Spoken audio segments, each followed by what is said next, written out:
Brain dead hour. I hope you guys know that was planned. He recommended it. It's not my choice.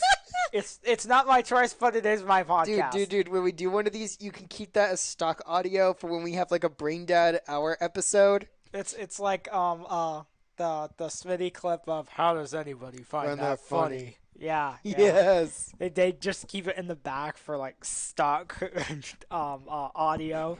How does anybody find that funny? I don't know. All right. Well, welcome to Despicable Journeys. It's been a while. I'm still editing one of the episodes. It's kind of a little bit messy to edit because I don't have time and my software sucks. I spent 5 hours earlier trying to get my equipment working to do vocals on a song.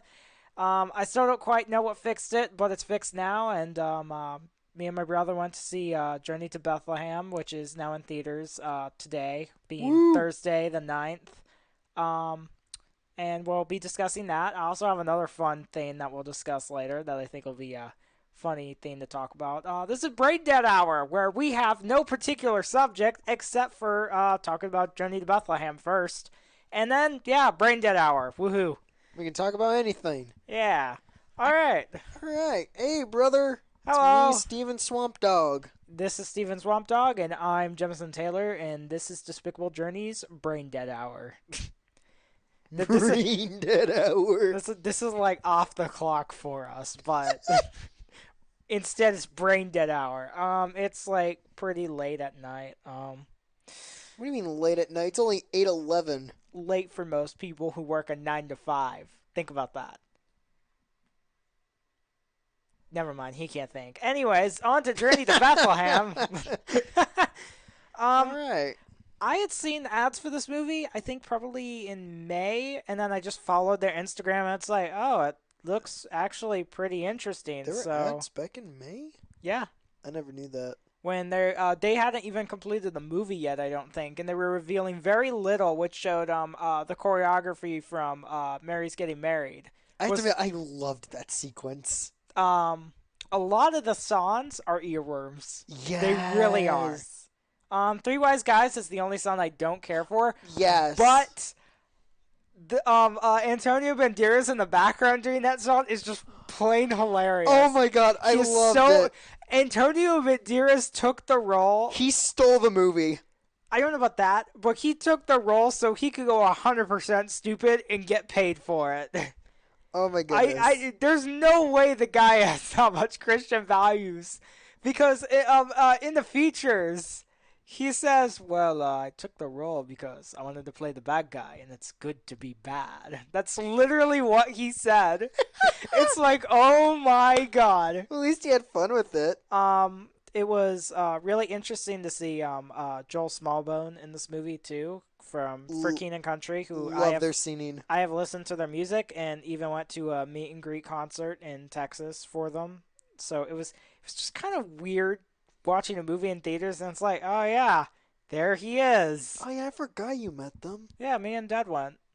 You gotta remember, man, it's been so long. I don't go out much. I was just about to say you barely touch grass, so okay, not that bad, not that bad. Whoa, whoa. Yo, I go starting beef. I go on out. Brain Dead Hour. I just don't go to concerts, man. The beef of Brain Dead Hour. Sounds like a great horror, two-sentence horror story. Anyways, let's see. Where should we start with Journey to Bethlehem in particular? Like, should we kind of go in order-ish? Let's start with characters. All right, let's start with characters. All right. Let's start with the Wise Guys. I feel like we should start with them and then make our way up to Joseph and Mary. Yeah. The three Wise Guys, I think their actors worked perfectly for what the script wanted them to be, but they're definitely the least best parts. I can agree. They're the least best part of the movie. They had funny moments, but there were some where it's like, okay, that didn't quite land, but it's still funny because of how badly it didn't land. Because the movie doesn't treat itself seriously, the awkward moments feel more dopey than bad. It just makes you cringe in a fun way. Here's a good way to compare it. You end up loving it the same way you might love Adam West Batman. That's a good idea. It's completely ridiculous, but because the comedy knows it is, you end up just kind of loving it. Yes. Like, and I do think the Wise Guys has some good moments. I love it when they do get to the manger. I really loved when they started singing with them. I was just about to say, I really like that Silent Night scene towards the end. Yes. I listened to it and it's like, okay, this seems like an interesting way to possibly end it. And then it's like, oh, this actually, it's like, damn, this is pretty good. For context, he's listened to the soundtrack. Well, I've only heard a few songs from it before seeing the movie. The only songs I had heard was "In My Blood," which is sang by Joel Smallbone, In My Blood, Can We Make This Work, and Good to Be Keen, as far as I know, are the ones you and heard. "Three Wise Guys." I heard Ah, that one, but I didn't finish that one because I was like, okay, I'm gonna come back to that song later. yeah. I will admit, Antonio Banderas during that song is so funny. Uh, Everybody's like reactions to things happening around them just feel genuinely dopey. It's funny. I think the thing is the cast are also expressive with their facial reactions. It's really Yes. fun. Like it's like they're kind of letting you in on it on the joke. They know what's going on and they realize that they can have fun because the movie is supposed to be fun as well. Yeah, it's fun. Honestly, it's fun in the same way The Greatest Showman is. Yes. Like it very much feels like The Greatest Showman. And this is one of those I suppose biblical adaptations that knows it can't really treat itself seriously Or else it won't be fun. or else it's going to lose the message of being a pure family movie. Yeah, like funny enough, it feels like a classic Disney movie like Aladdin or Beauty and the Beast. Like It feels like something that will come out in 1995 yeah, rather than 2023. yeah, it felt like something I'd see in like the golden age of Disney. And that this is kind of a great way to carry on farther into the movie's aspects. What doesn't feel like 1995 is the cinematography and the color. It's beautiful. Even the lighting of the light during Mary's Getting Married. I saw the light rays going through the tents and the tarps over the markets, and it's like that looks really good. It's like this movie has color and lighting to it. And I really like the dances aren't like some overcomplicated thing. Like the dances though really work well with it. I love the Yeah. choreography of all the It's like not anything like giant hundreds of people in the heights flashy. It's choreography enough to have fun and it be a musical number with choreography on a small concealed budget done right. yeah, like it's not as overcomplicated as in the Heights, but not as simplified as Cyrano. Yeah, that's a good way to put it. Yeah, like it's kind of like it's like above Cyrano but below in the Heights choreography. And then something this movie succeeds in is they first off get a few Christian artists who actually know how to sing, but even the No people who are auto-tune.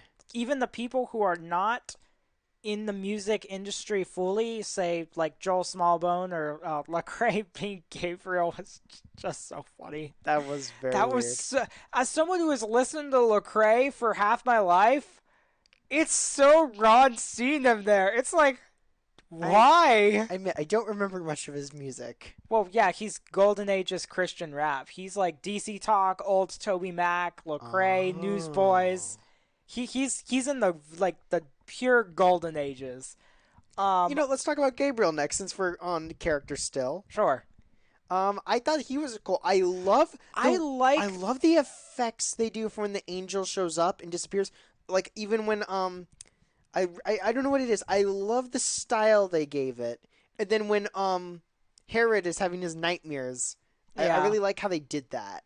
Yeah, that was interesting.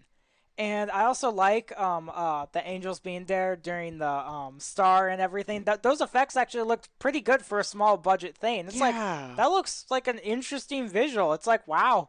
Yeah, like it's Decent. it's a beautiful visual, and I love when we see everyone else looking up at the sky at it too. Yeah. It's like that's a nice touch. Um Everybody who is fairly new to musicals or music industry wise in the film, mainly some of the main stars, they do a really good job singing, and it's not pure auto tune. There was only a few high notes where I noticed more echo effect, but that's because it's an extremely hard note to hit. It's like I can give grace on that. I suppose that's a funny word to use for a Christian movie.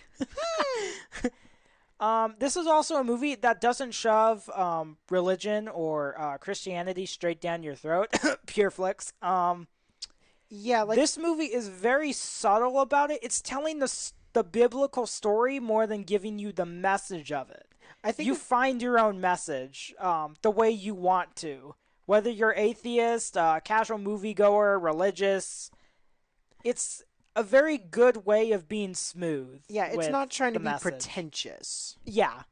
Like it's very much just it's telling the story and it's being a story that everyone can enjoy, I think. Yes. And like let's see. And then like I can endlessly praise like the choreography, the visuals for all the The music visuals scenes. were the most impressive thing in the film.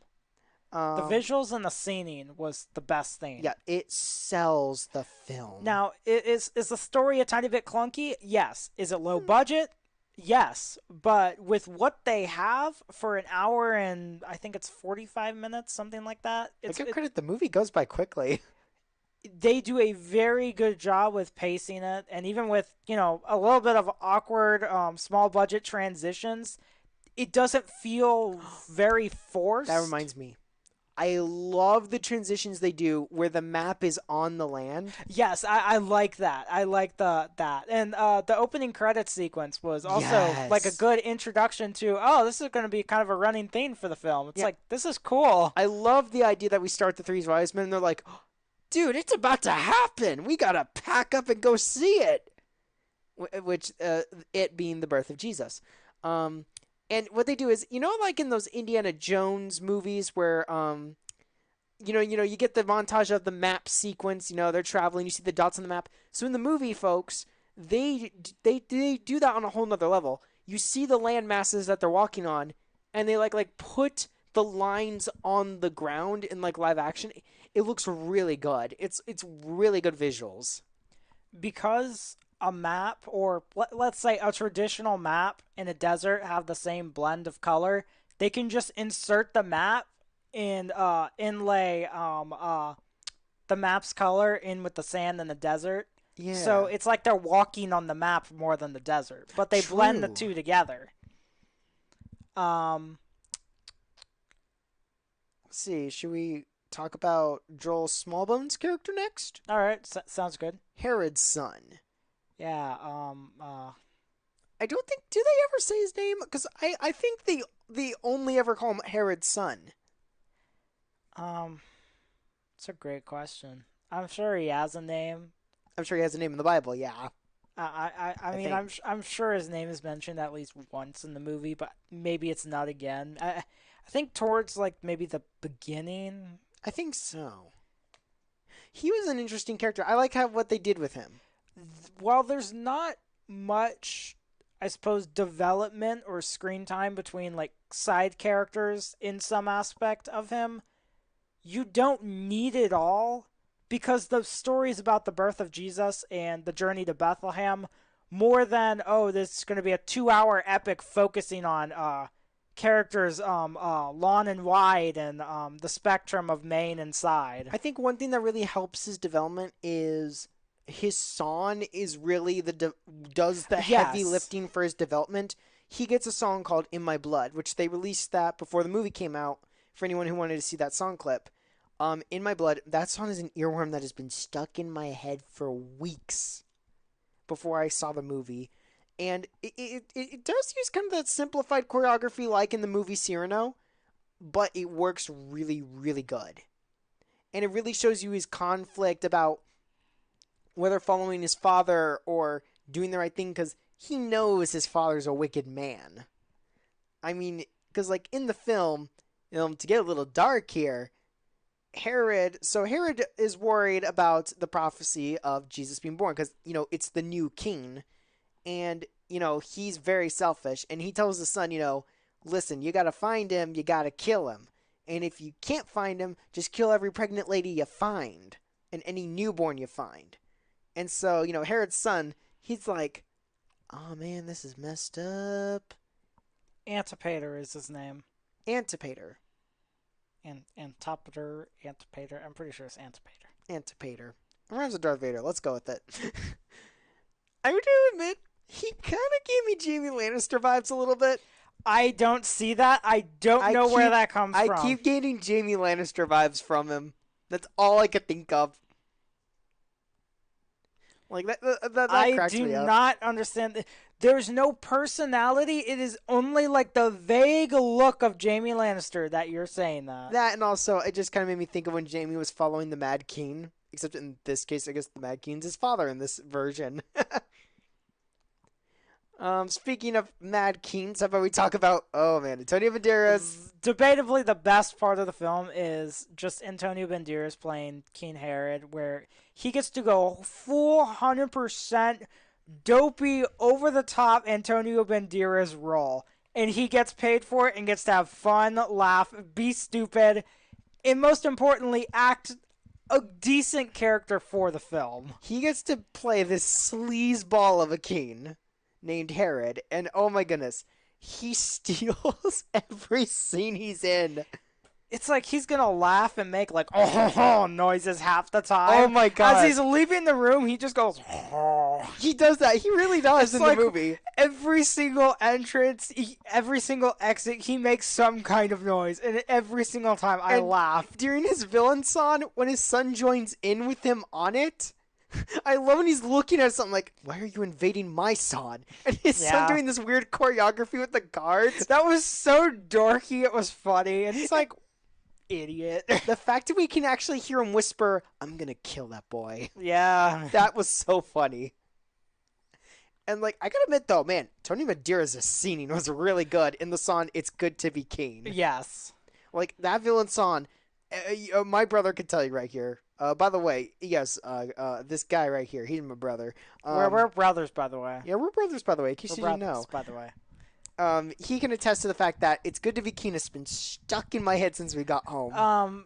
First it was in my blood when I showed him the clip of that one, just to get his interest piqued in the movie, and then, It's Good to Be King, he's been stuck on it for like 2 hours. I gotta admit, man, if I could play Herod, man, I would love to. That'd be the role of a lifetime. Dude, you're gonna be an over-the-top villain with a wild, awesome song. Alright, so, Mary and Joseph. Yeah, I was about to say, we'll get to Mary and Joseph, and then we'll give our, like, full-on, out of 100% rating on the film. Yeah. Okay, Mary and Joseph. They were very good. They're debatably what makes the movie. Agreed. Like, Antonio Banderas may steal every scene he's in, but Mary and Joseph really are the stars of the film. Of course, the movie's about them, but there's something more than... Their chemistry is very good together. And there's something more than them just being main characters. It's a love story that you can understand, and they make a relatable fashion of, maybe we both don't want this arranged marriage, but... maybe we can find some happiness and peace in it. And they do a good job humanizing that, whereas many people who read the Bible, including Christians, can't really relate to Bible characters because not only are we far away from those times, but it's written, I suppose, poetically stiff is somewhat of the words I would use. So they do a good job taking creative liberties to humanize Mary and Joseph. Yeah, I think the thing is, the Bible tells you what happened. Yes. But it doesn't tell you about the feelings with it. It tells you some people's feelings, but it's mostly just to tell you, it's in the service of telling what happened. It's more historical document than autobiography on people. Exactly. And obviously that's what the Bible's meant to be, but yeah, for a movie, it doesn't fully work. Yeah, which I really like what they did with them. I was really nervous on how they were going to handle Joseph, because he's a character that's kind of hard to adapt. And they did a very good job with it. And another thing I can praise is, first off, they don't make Mary some weird pregnant fighting girl boss. That was one thing where it's like, I know they aren't, but I'm going to laugh my head off if this takes a complete Sony 180 and just goes wild in the third act. She's just busting up Roman soldiers, riding on the donkey. Thinking. Yeah, riding on the donkey, carries a broadsword. Captain Marvel pops out of a portal. She's not alone. Oh, God. Oh, Yeah. no, no. But man, the chemistry between Joseph and Mary, the chemistry feels so real with them. Yes, And then the beautiful visuals when they finally do get married. I love the that visuals. was very good. Like, it's so funny. This movie has more magic than anything Disney's released. In a very long time. Yeah, like it has more magic in Especially it. live action. What was the last good live action Disney thing? Like genuinely, like really good. Are we okay? Not counting anything Marvel. I'm meaning like Disney remake or Disney's brand rather than what they own. The first movie that comes to my mind of like something they own was Dead Men Tell No Tales. I couldn't think of anything else. I mean, I did actually enjoy the remake of Aladdin. I actually have a soft spot for that. But let's be honest, there's not magic in it. It's a good That's movie, true. but there isn't that magic. Um, Enchanted? that might be like even that one's not good, but that's like the Right. closest. We'd probably have to go back to like the 90s, but Live action Disney movies that had a sense of magic. it hasn't been. It's been a very long time. I mean, I guess the Narnia movies.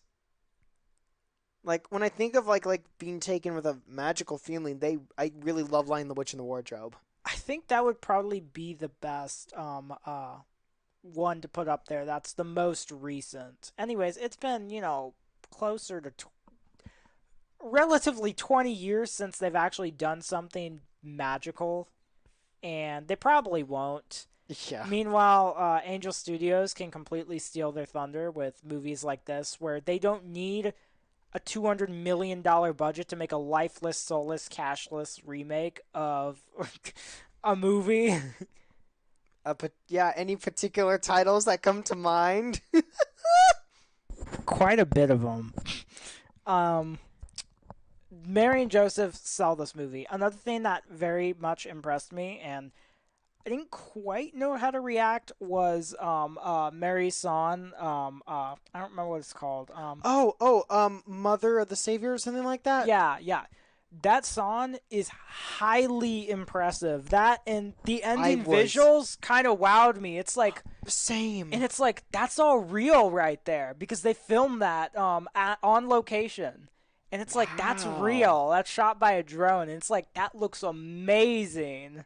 I gotta admit, her song, like the struggle she's going through because I mean, people don't believe her at first when she tells everyone, yeah, Angel Gabriel told me I'm pregnant with Jesus, but I didn't actually do it with anyone, and people don't believe her, and like the song she gets about struggling with that, with not being believed by her own family, it's really good, and then I really love the creativity of Joseph's song.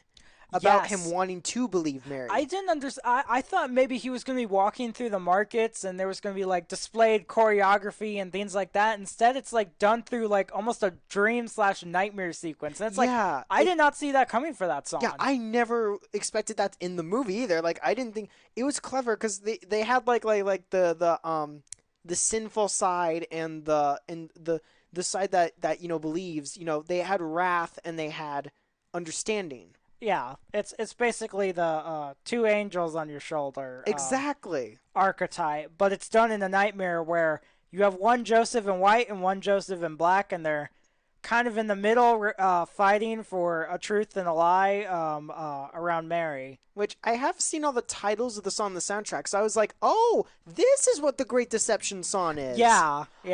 Which I was wondering what that song was gonna be. Because like I saw all the titles, but it's like I didn't listen to all the soundtrack yet, and it's like, oh, visually and the music in this film are what sell it. Joseph and Mary are what sell the acting, and then Antonio Banderas is where like all the fun is in this film. Oh my goodness! Not all the humor lands, and that's what makes it a little bit awkward. And the pacing can feel a little bit strange, but if you look at but not slow. If you look at it as this is a lower box office movie, you realize it's like this is actually pretty good. Now, if you're comparing it to $200 million spectacles, Like West Side Story? This is not the movie for you.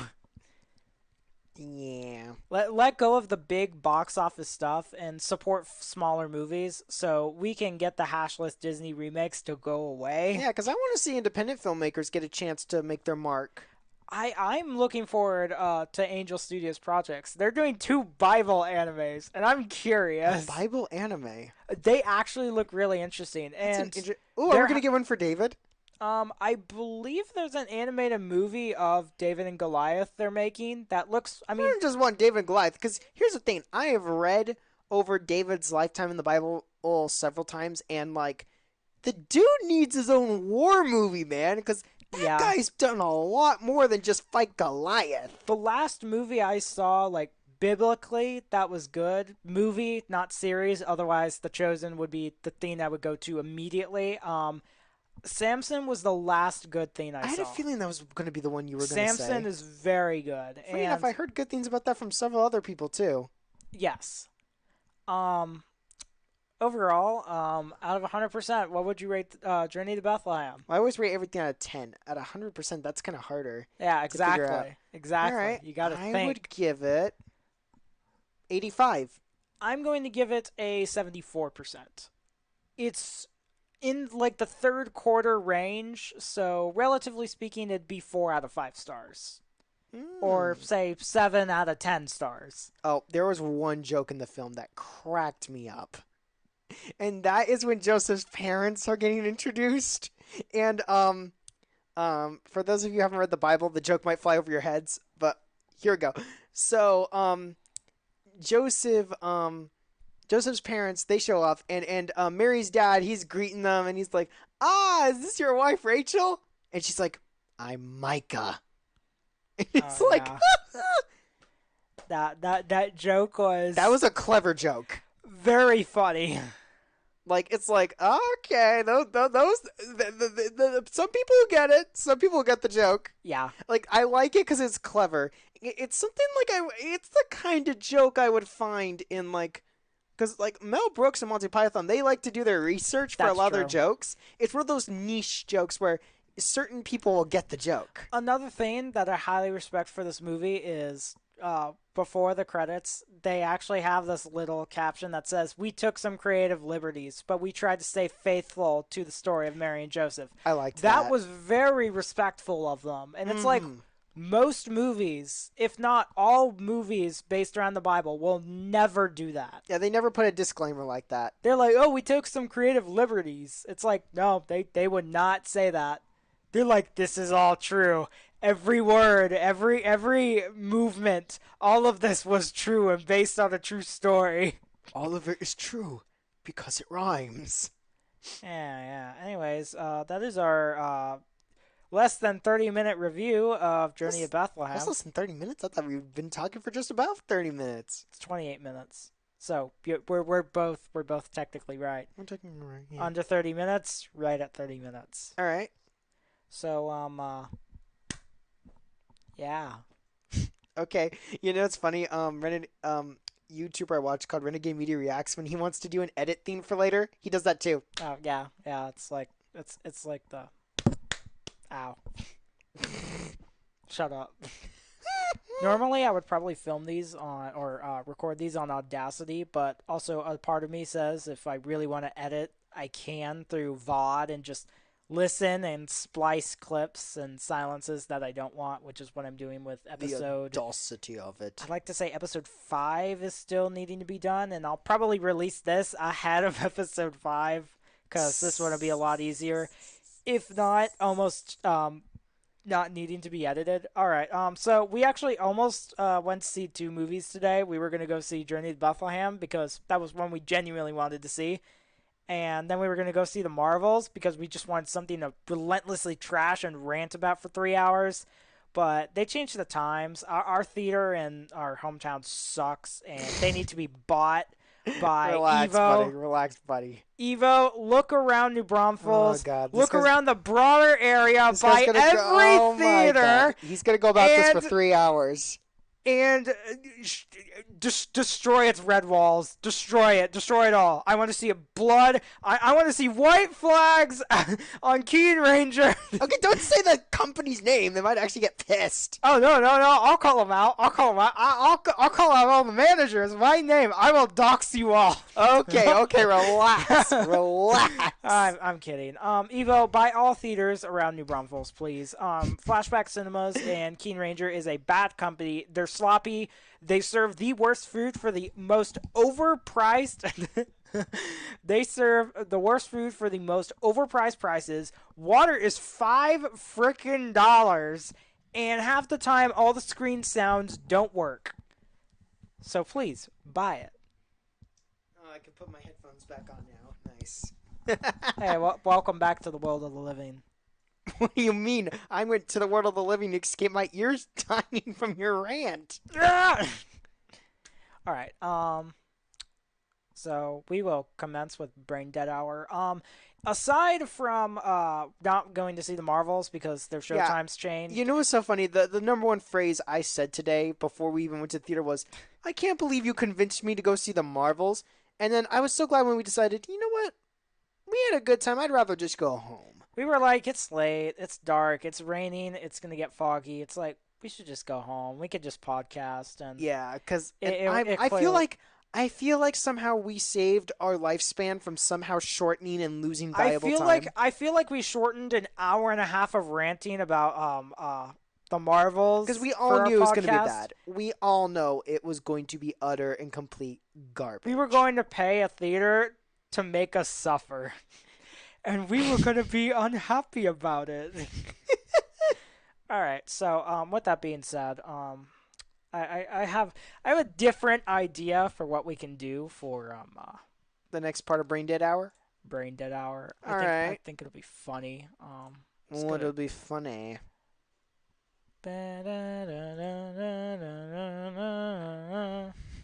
Why do you have ChatGPT? Okay.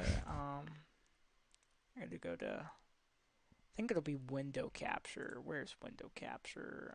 It's not media file. Display capture. No. And like the more I find out about the Marvels, the more I'm glad I didn't go to see it. Like, I'm still weirded out that the villain of the film is Darbin.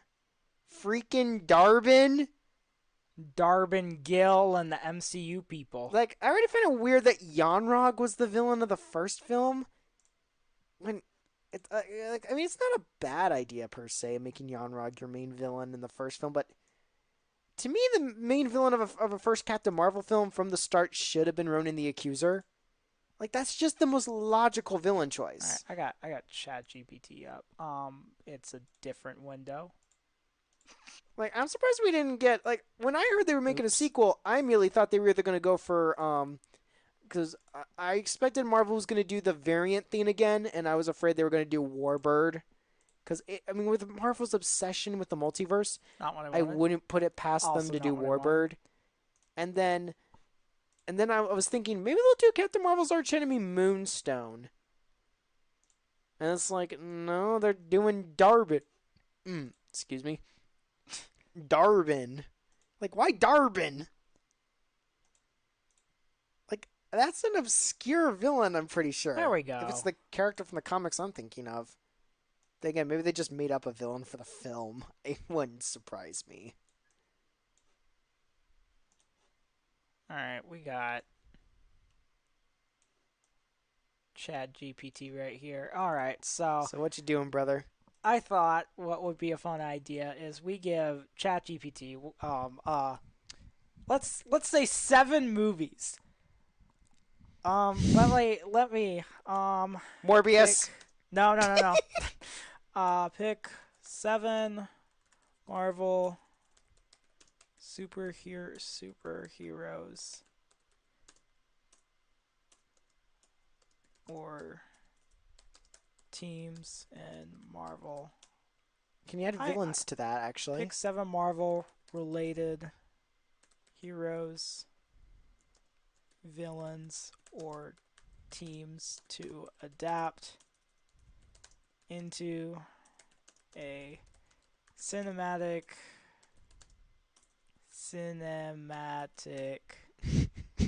cinematic universe. I hope Morbius is And in there. we see what it picks, and then we discuss either the order of it or if we have any on-the-spot ideas, we just discuss them. It's kind of like a Mad Lib, but we Now, have to do brain work. okay, X-Men, Fantastic Four. Okay, you're kind of in the Midnight Suns. Okay, Black Panther in the Wakandan universe, the Unavengers. Okay, you're just giving me plots more than anything. That's fine. Secret Wars! That'd be very interesting if that's what we had to build up to. I mean, there's a way we could do that. Well, counting it's doing Thunderbolts and Secret Wars, it's clearly taking okay.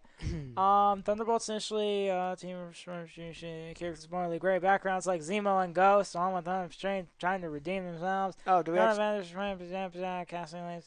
Okay, yeah, look at this. It's taking from MCU stuff. Lamau. Now, it's kind of interesting to see guidance from experienced mentors like Wanda Maximoff and Clint Barton. That would be an interesting... The fact Marvel revealed that, Wanda actually died in Multiverse of Madness. Stupidest end to a character ever.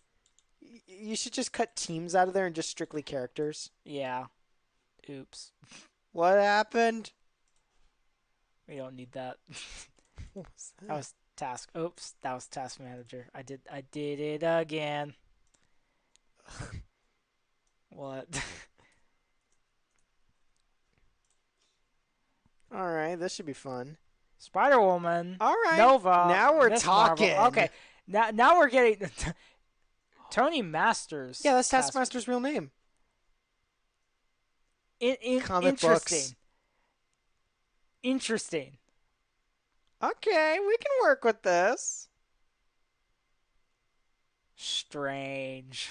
All right. I can also regenerate if we really don't like this, but I'm actually fine. not against the challenge. But if you want to regenerate, I totally get it. I say we see what it does. All right. Well, all right. All right. It's gonna give me virtually the same thing. I kind of forgot. Yeah. We got one new one. It's literally just about the same. Let me. There's a way I can eventually editing the prompt. Do you want to add Spider-Man characters to that list? Pick 7 Marvel-related hero. What would be the word more than just related? Not related things. There's wording to get this Marvel right. Universe? Marvel Universe characters? Yeah, just go with characters, man. Universe characters to adapt into a cinematic universe together. I think 7's a good number because 7 was powerful to the Romans.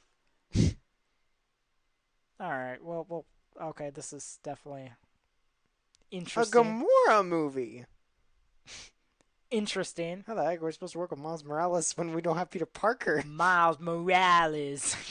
I'm Miles Morales. Am I gonna get called racist for doing that? No, because we actually like Miles. Interesting. Why is it attached to Nova? Maybe it's like Nova's underrated. Richard Rider. Okay, it's a little harder to start with Richard Rider. Give me 1 sec. I want to see who's the most underrated Marvel hero in your humble opinion on underrated. I'm gonna crack up if Nova really does pop up. Blue Adam. Marvel. Nice. Oh, Blue Marvel. I don't know why. I saw Adam. That's why. Adam Brazier. I gotta admit, he's a character I've been interested in ever since I saw him in that collection of Marvel characters book I bought one time. I was like, he's cool looking. I want to see what his story is.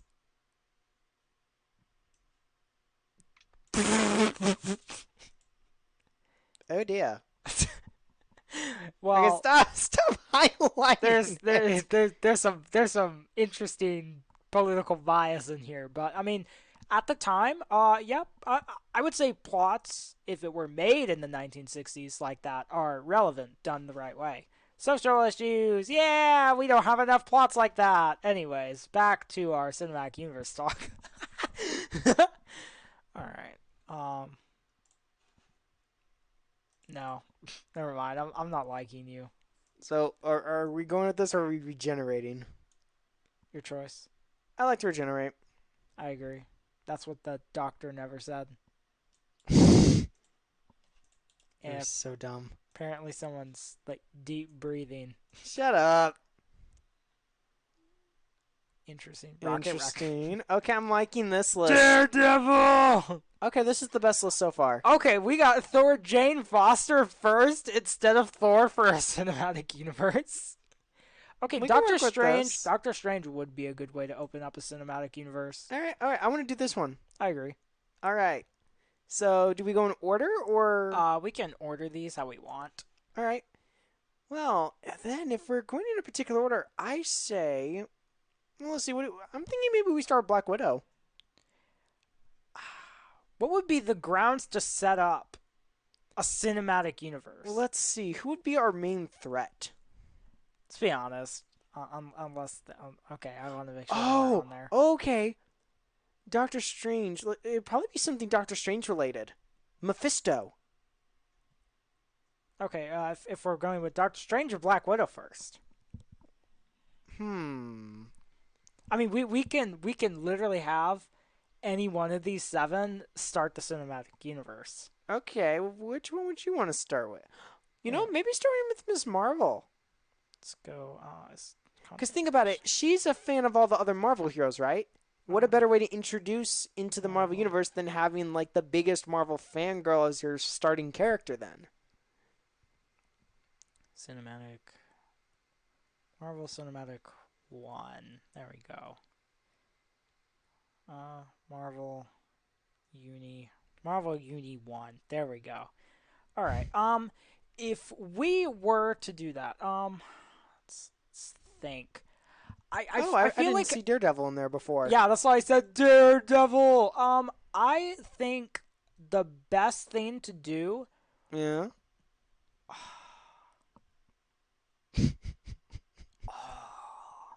I think the best thing to do. This might sound kind of crazy. All right. I would start with Doctor Strange first. I think that would be a good way to set up a cinematic universe. All right. Okay, so I'm playing with.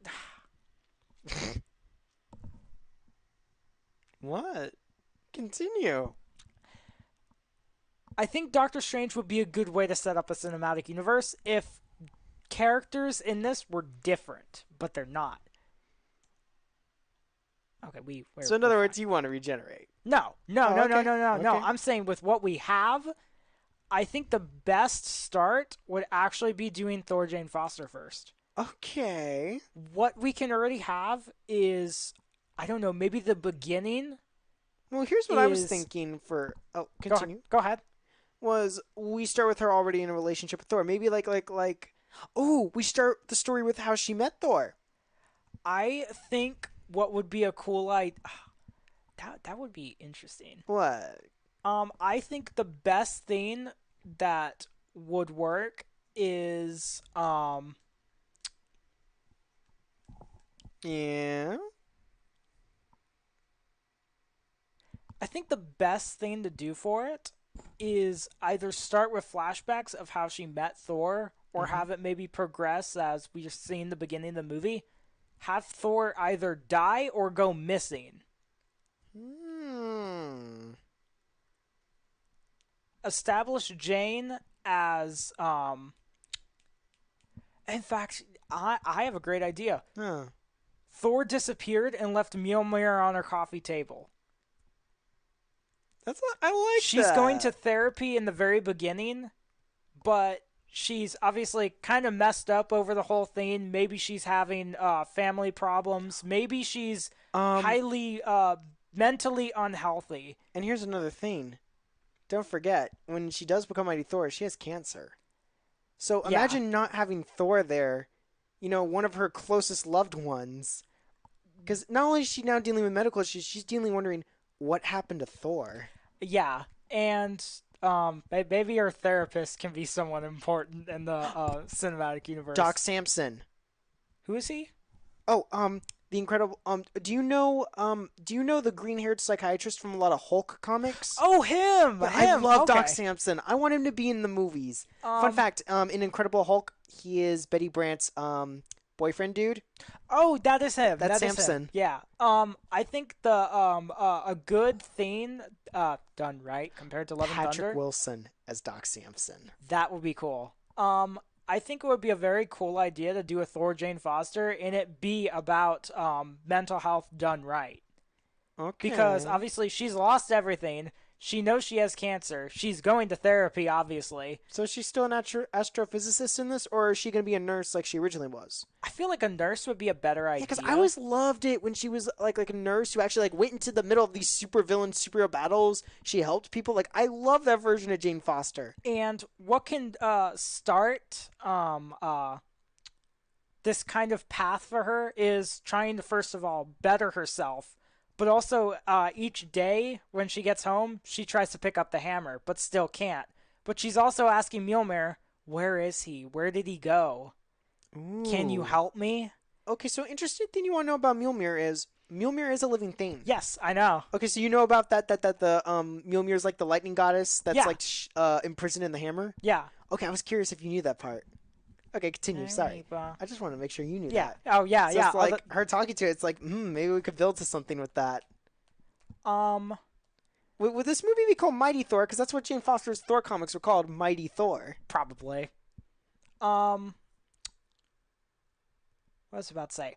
Another thing that I think would be really cool to like subvert expectations, if we wanted to, mind you. Okay. Is Loki's not evil, and Loki is actually the psychiatrist. Wouldn't that be such a twist? And Jane doesn't know it. Yeah, and he's like, I want to find my brother too.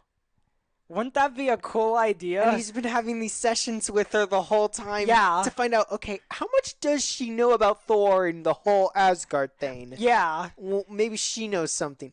That's a cool idea. Loki's just this mischievous, misunderstood brother who's just like, man, I want to find my brother. Yeah. He's gone and Odin isn't looking for him. Yeah. Maybe it's been long enough that Odin gave up. Maybe he thought Thor died. Yeah.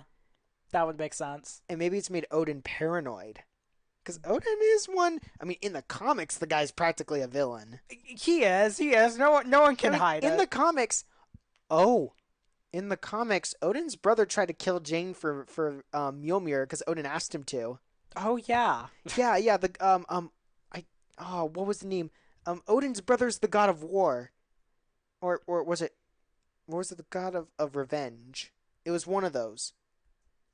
And that was like one of Jane's villains for a bit. And Thor was like, Dad, what are you doing? You're trying to kill Jane now? By sending my uncle? It's kind of funny. Oh, but that's a cool idea, Loki being the psychiatrist, and it's a huge twist. What kind of like guy would you picture playing Loki? Sam Claflin. Are you serious? He actually could make a good Loki. Okay. I'm going to write some of these names down. Sam Claflin. And then who would be playing Jane? Like, I'll admit, like, back in 2011... Natalie Portman wasn't a bad casting, but... Yeah, like, it was a good choice for Jane. I'll give credit for back then. I would want, obviously, someone else, especially now. One actress I could see, Keira Knightley. No. You don't think? No, she can't do it. I would say I think we should go for like a dramatic actress, someone who can really play a dramatic role. Because like, we need someone who can really like. One actress I know could do it, but like I don't think she's in the right age range as Emily Blunt. She could pull off I kind of went towards that same route. It's like, Amy Adams won't be a bad idea, but it's like... Okay, but Amy Adams is a good choice to play Jane. Amy Adams would be, but I feel like that's just kind of... I feel like that's too... cliche is not the right word. I feel like that's too much of an average casting. Yeah. Because she's already been Lois. I mean, there was one actress that popped into my head because I think she has a good likeness to Jane as a character, and I mean, she is talented. Anna de Armas? Maybe. I don't feel like she's right for it though. All right. Let's see. I keep a list of like fan casting ideas. Let me check my actor name list. Who would be a good Jane Foster? Where did I put all those names?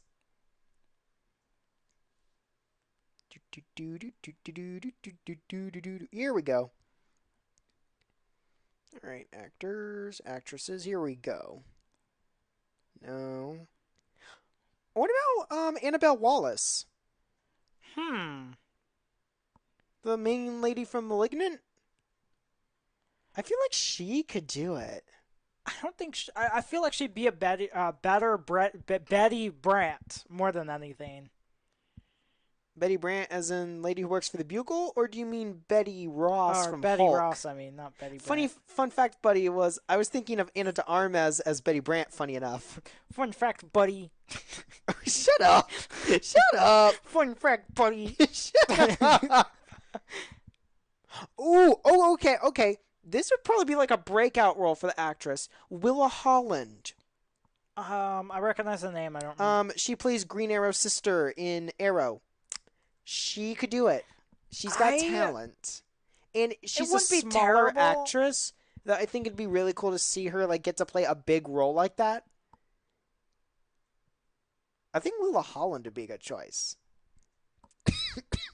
Like, she was one of the only things I enjoyed in season 3 of Arrow, because her and Malcolm Merlin's father-daughter relationship was really good.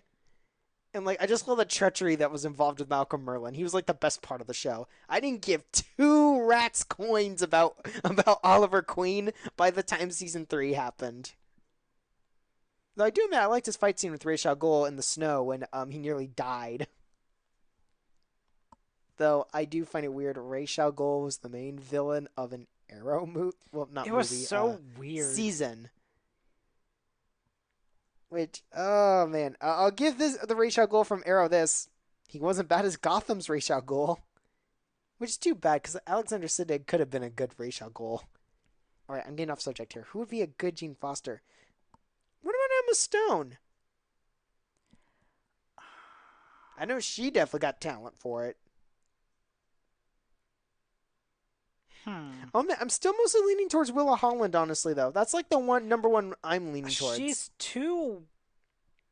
I would say wishy-washy is the right word. I think she's too wishy-washy for it. Oh, what about Katie Holmes? That's not a bad idea. Yeah, let's go with that one. All right, so we got a name for that. And then, let's see. I'm glad I'm writing these things down. Write that one down. Take notes, Marvel. I forgot Katie Holmes was married to Tom Cruise. Seriously? The guy was too busy kissing a mirror, I think. Hence the was. Who's Holly Ann Holmes? Apparently her sister. Cool. All right. Interesting. Sam Claflin, Katie Holmes. That'd be very interesting. And apparently she was married to Jamie Foxx after, who also got divorced. Actors and actresses get divorced all the time. She's just going down the Hollywood tier list and picking. Okay, relax. All right. All right, so Loki'd be your psychiatrist. Who's our villain? That's a great question. Okay. Oh, I know something that could work. So in the comics, during I think this was like a love story, love triangle theme between Thor, Loki, and Sif. I remember a comic storyline where Thor traded himself to Hela in order for Sif to go free. I think it was something like that. It's been a long time since I've read some of these comics, so I could be getting the storyline completely wrong. What if Hela and Loki have to get Thor's soul back from Hela? It's not a bad idea. And then in this version, Hela could be Loki's daughter. You know what would be a great idea? Huh. Would it be Hela? Yeah, I could see it being Hela. Or Lady Death. I would say Hela's probably the better choice. Although maybe Hela has gotten Thor's soul to sell it to, or in this case, auction it off to Thor's worst enemies over the years. Oh, that's brilliant! And they have a gathering at and you could have Mephisto, Malekith, yeah, Surtur. Oh man, Enchantress, Laufey. Oh, Keira Knightley would be a good Enchantress. Now that's a good casting. Okay, wait. So Hela's Loki's daughter in this. I think I'm kind of picturing this would come out in 2011. I'm kind of picturing that. Okay, so here's who should play Hela: Emma Stone.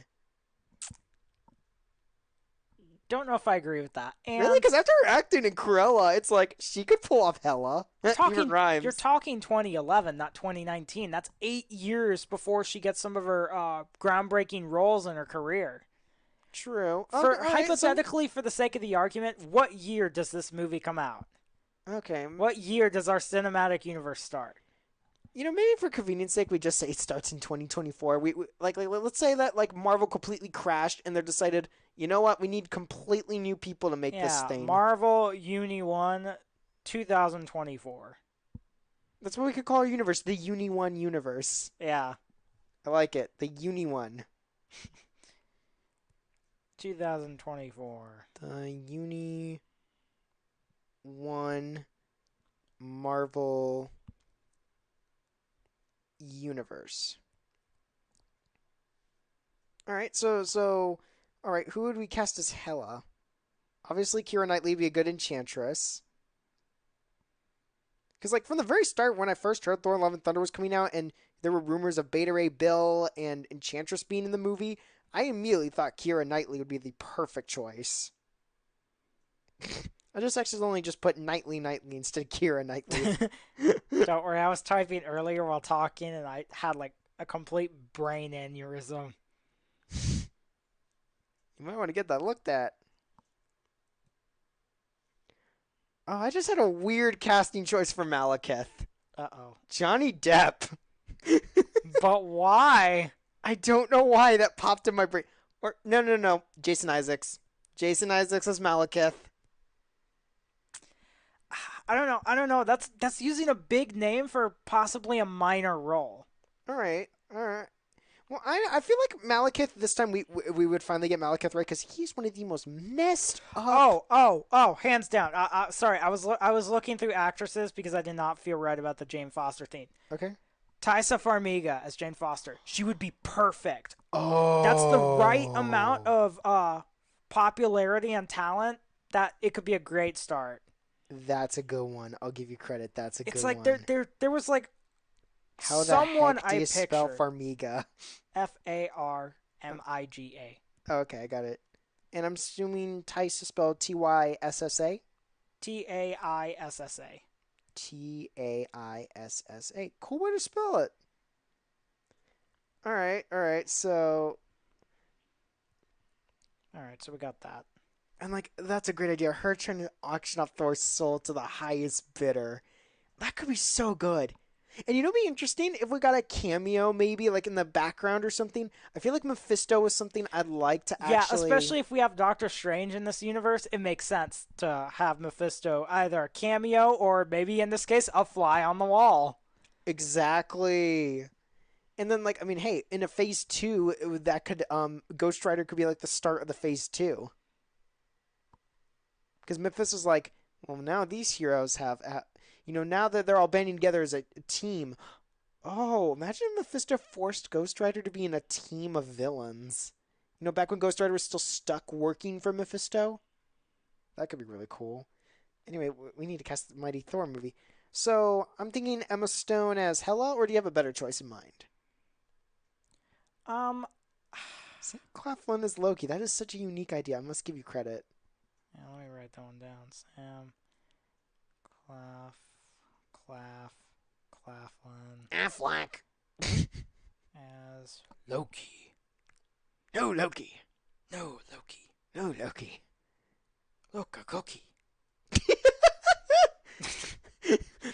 you want a cookie, Loki? Chill, my man. Loki, cookie.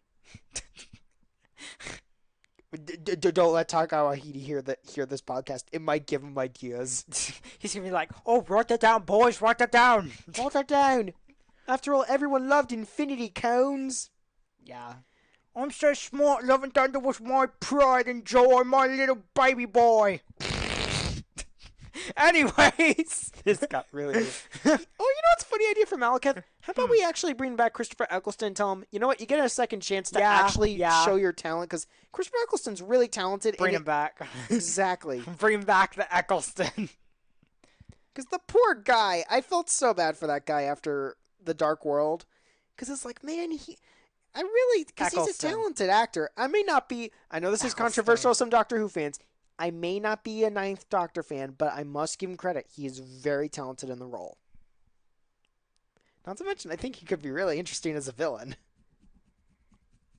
But who to cast as Hela? I still think that Emma Stone's the ideal choice for Hela. I'm gonna look her up and see what she looks like in 2023. Because I mean, she's going through a lot. I mean, Hela doesn't have to necessarily be all that young, as long as she doesn't look like a million years older than Sam Claflin. She's only 35. Wow. Honestly, she looks good for 35. Oh, yeah. Who's she married to? Okay, this guy's a comedian. Of course he is. That makes I'm not surprised. Sense. I'm not surprised. That makes sense. He's a director of the first. First? What? What movie? Or is the movie called? He did the first 2 seasons of Epic Rap Battles of History. Are you serious? What? I'm not surprised. How odd. Interesting. They're filming an SNL video, and that's how they met. That explains. That makes sense. All right. Okay. Oh God. You know what they would. Apparently, we are needed at 9/11. Oh wait, we're needed. Oh, the time is 9/11. We'll be back. We'll be back, folks. Let all this information sink in. We went from talking about a Christian movie to talking about Thor. Yeah, and auctioning off someone's soul. Of the devil. You're a devil. You're a demon.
My ears are ringing. My ears are ringing. My thing is thinning. It's good to be king. Alright. Alright, welcome back. Welcome back. That was your brief intermission. That was our Act 1 intermission. This is Act 2 of our Uni 1. Not that we're probably going to get through all of these tonight. I don't know. It depends on how long we're entertained by this. Alright. Where were we? Casting someone. I think it was Hella we were on. Yeah. Hella. That's a hella good choice. Sorry.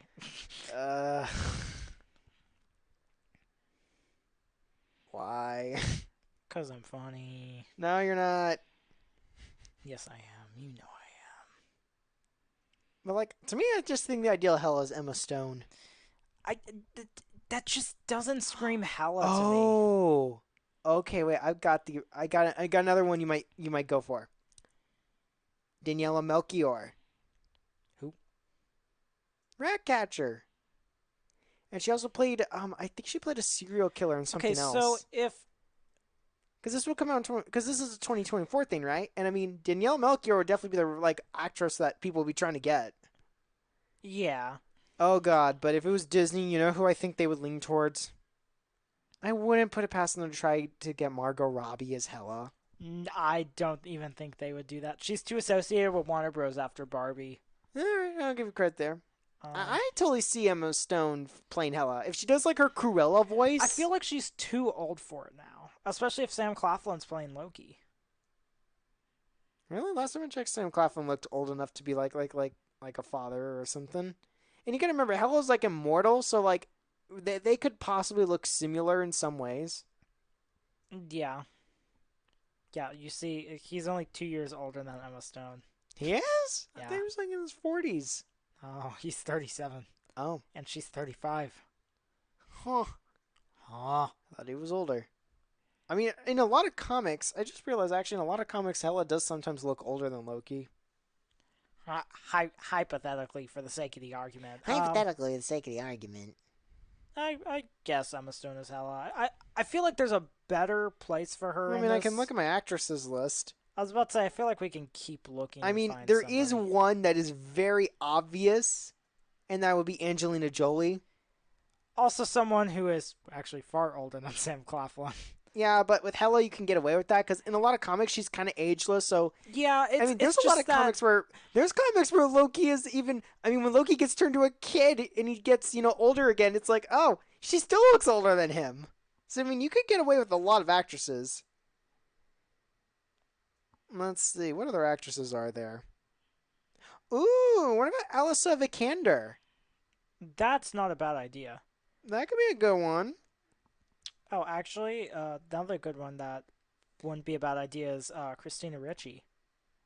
Oh. She could probably do a good Hela. That's a good one.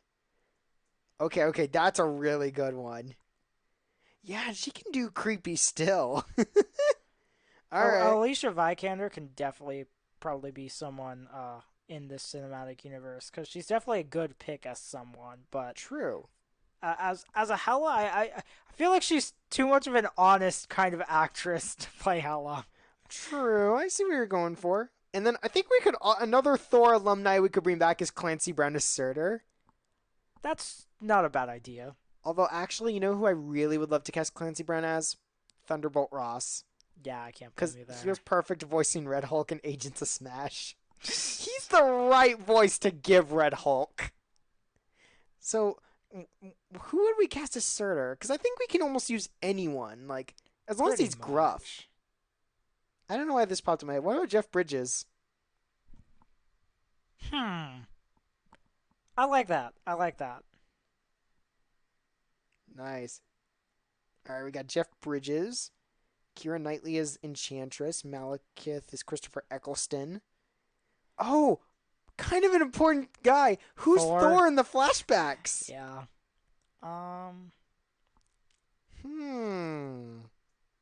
Okay, one that's way too fan casted all the time is Alexander Skarsgård. Let's see. Who would be a good Thor? That is a tough one. Because how do you take on the role after Chris Hemsworth, who was perfect at the role? That's got to Yeah, be one of the but hardest people to ever follow up for.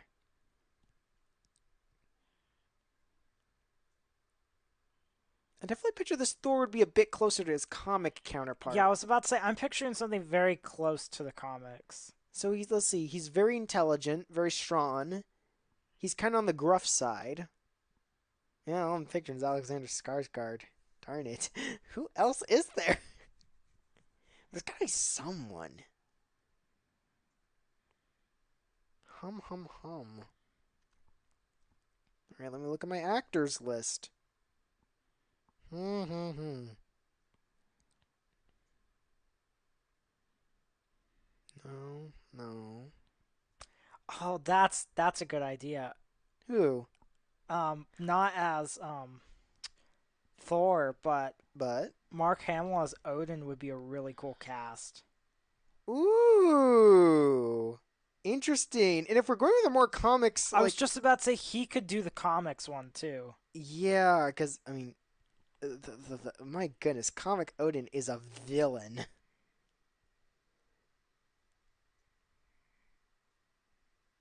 Oh man, there was an idea that for Thor that popped in my head and then disappeared.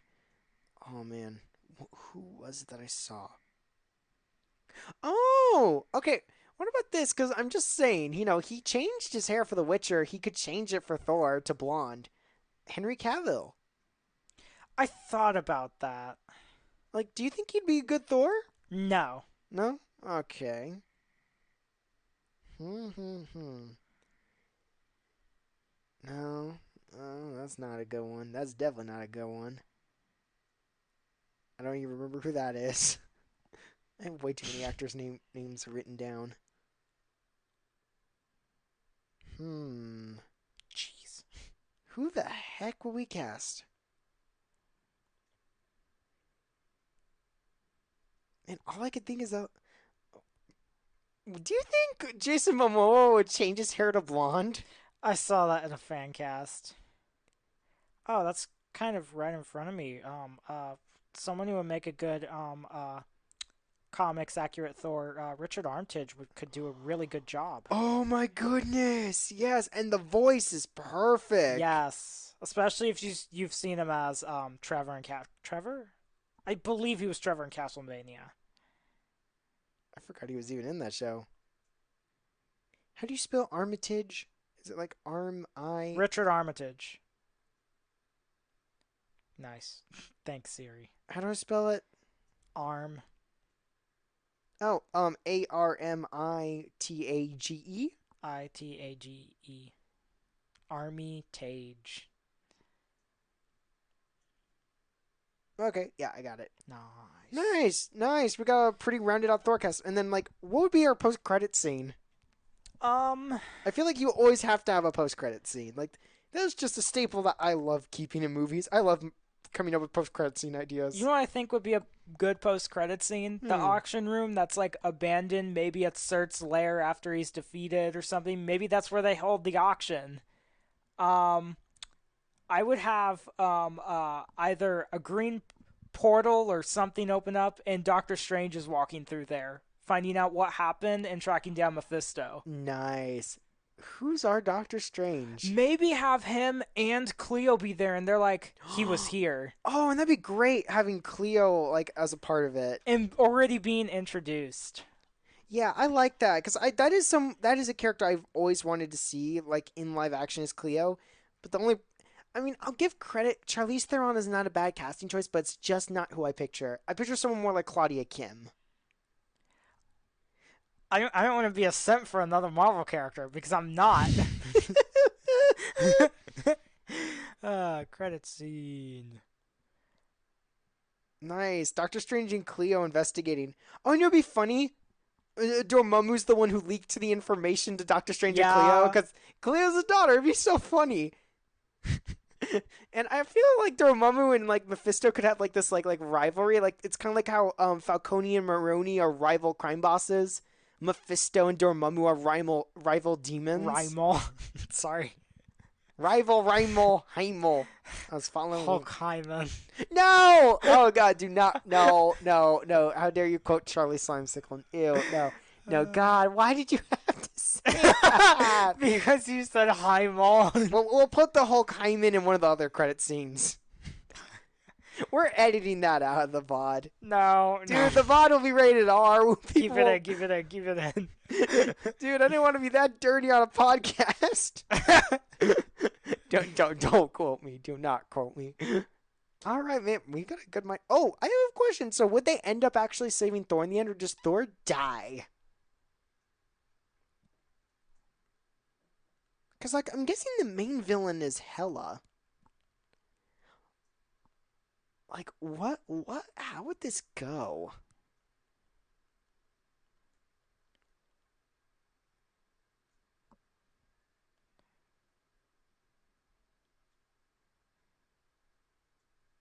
All right, there we go. Would Thor live or not? Oh, I just had an idea. What if Thor made a deal to help get rid of Jane's cancer? That would make sense. Thor trades his life. That would be a good idea. Thor never got kidnapped. He willingly let his soul go up for auction. That's a good idea. Because, I mean, he loves Jane. And yes. Oh. And another thing that I've written down in my notes is before Thor leaves, or, well, in this case, disappears, he tells Loki, protect Jane for me. Ooh. And that's why he would be there being her psychiatrist. I like that. And, like, they both could learn to mourn for Thor in their own way. Like, yeah. That'd be interesting. And then the shippers could go wild. I was just about to say, they could go wild, and the sequel can be called The Throne of Asgard. Ooh, I like that. Mighty Thor, the Throne of Asgard. Yeah, we got the makings of a cinematic universe. Yeah, we got Strange and Cleo. All right, so what's the next movie? All right, next movie. I would say Doctor Strange might be the best one I was to go thinking with the same next thing. because we have the credit scene, and it makes too much sense to do that one. So, would we make it Doctor Strange's origin film, or would continuate? Maybe like John Wick, we have it lead up to that moment. From the credit scene of Jane Foster's Thor, we have like the whole movie lead up to them entering the auction room. That's a good idea. Oh, that's... You mean when John Wick arrives at the parking lot in the very first one? Yeah, just like that. I like that. And maybe we could see how Doctor Strange meets Cleo. Like, he already starts off as a sorcerer, but like... Yeah, that's a good idea. We find out... You know what's kind of funny? What if Doctor Strange is kind of a boogeyman to some of the demon or supernatural characters of Marvel? You know, you don't mess with the Sorcerer Supreme. Although that kind of suits Ghost Rider a bit more. I was just about to say, this sounds more like Ghost Rider or something like that than Doctor Strange. Doctor Strange, 2025.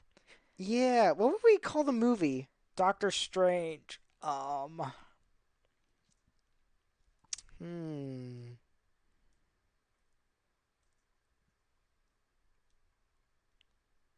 have an idea about the plot is, for sure. All right. Dormammu contacts Doctor Strange and be like, listen, man, this is a truce. Truce here. You and me, we've been fighting for years and years. But I know something dangerous is going on with a demon much worse than me. And I hate his guts. And he sends Cleo with Doctor Strange. You know, Dormammu's like condition is like, oh, okay, listen, you're taking her with you. You know, it's the truth thing. We're keeping an eye on each other. I kind of feel like Dormammu kind of has personality in this one. Like, kind of like Malefor with Cinder in Skylanders Academy. He's one kind of the best parts. Oh my god, I cannot believe how they portrayed Malefor. It was so funny. I was never prepared for that. Like, let's see, maybe it could be called Doctor Strange 2 somethings. Like, to represent Doctor Strange or Cleo. Or is it Clea? I think it's Cleo. Pretty sure it's Cleo. Yeah, it's Cleo. Let's see. What would we call the story? D's nuts. Maybe Nightmare is working with Mephisto, so Nightmare could be the main villain? It is Clea. What is Clea? Alright. I suppose our lore had an influence on the name. What? Oh, I just had an idea. I know who should play Mephisto. Johnny Depp. I agree with that casting. Johnny Depp as Mephisto. He is made for it. I kind of picture he dresses up a bit like the way he looked as the wolf in Into the Woods, but wearing red. And the sunglasses and everything. Yeah. Like, I feel like that'd be such a cool look for Mephisto. Yes. All right. Who in the world would be playing Doctor Strange? I know, that was my thought. It's like, I had a funny idea. Uh-oh. So what if we make him kind of like one of your characters, Blake, a little bit, but more refined? Here's a crazy, completely nutty idea. Okay. Robert Downey Jr. as Doctor Strange. No. With his Sherlock Holmes voice, he's much more like the comics one. Nope. Yeah, you don't. Okay. Another one that did pop in my head was Luke Evans. I don't think he could do it. Really? He's got the voice and mannerism for it. Like, I don't think he could. He would match up to the comics one pretty closely. Especially with a voice that sounds like this. Okay, this is a random idea, but since this actor is a lot older now, and he's not really all that busy as far as I can tell, Orlando Bloom. What's this man look like in 2023? Yeah, I haven't heard much from Orlando Bloom these days. I haven't seen him. Not Orlando Brown. How the frick do I spell Dormammu? Orlando Bloom. The last thing I saw him in was Carnival Row Season 2. I forgot that was him. He could do a comics accurate Doctor Strange. All right. Because, like, I nearly thought Henry Cavill, but I think Henry Cavill's too well built to play Doctor Strange. I was just about to say, there's probably something better he could do. Orlando Bloom. Does he spell Bloom with two O's or with a U? Bloom, not All right. Blum. So who would be Clea? I keep thinking Claudia Kim. Or maybe... What about... Is Jessica Henwick too young for, like, the role? Yeah. Alright. Hum. Who the heck would play Clea?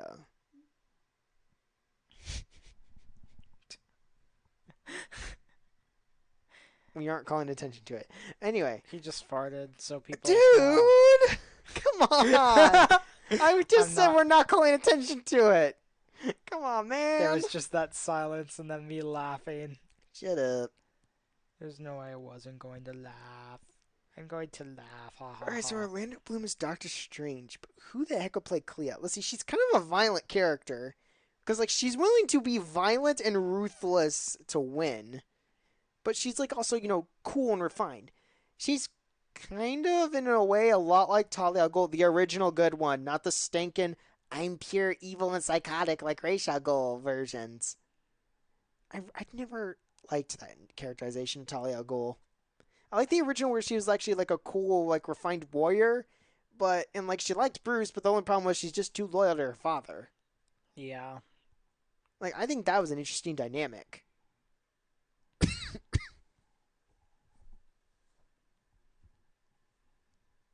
Which, to me, a great Talia al Ghul casting would be Penelope Cruz. Would Penelope Cruz be a good Clea? No. No? Oh, okay. Who would be a good Clea casting?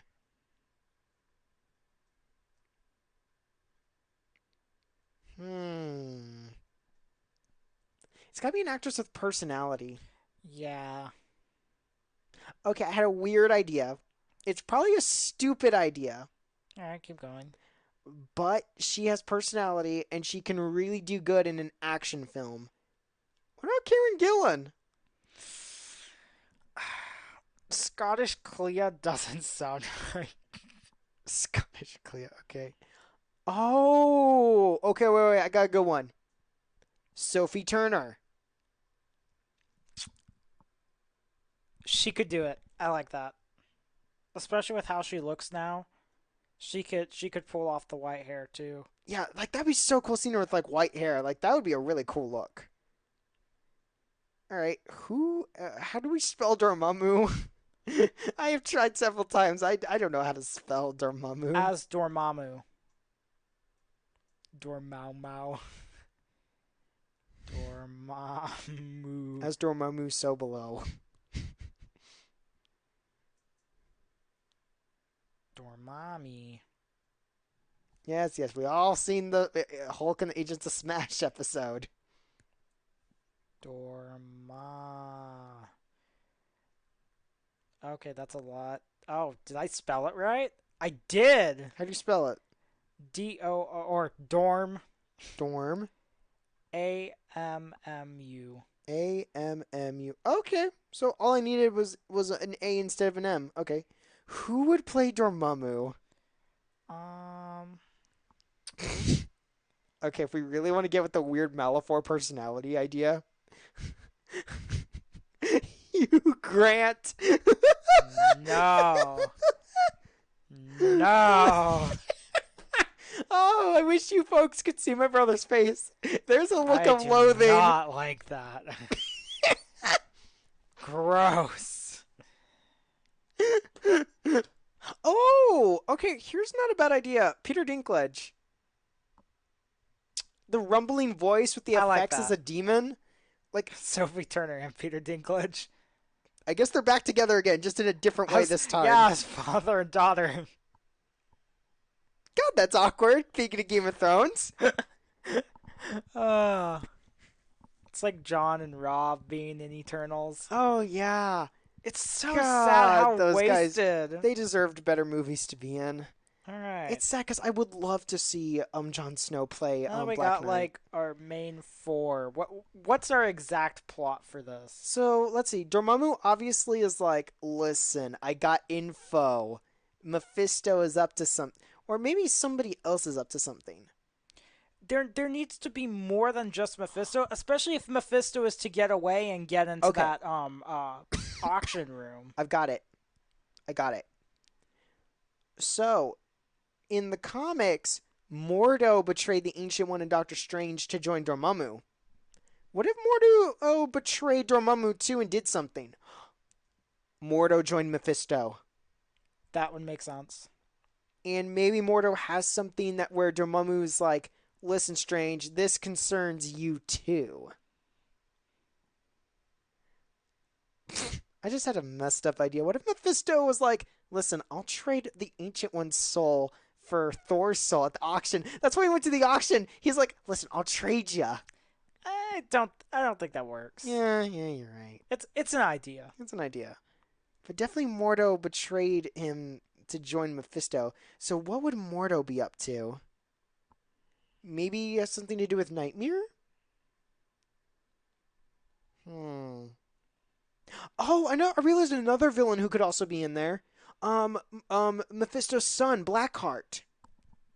He could also be in it as a villain. I don't know. Oh, wait a minute. Let me check something. If I'm right, wasn't one of Mephisto's kids Damien Hellstorm like locked up somewhere at one point?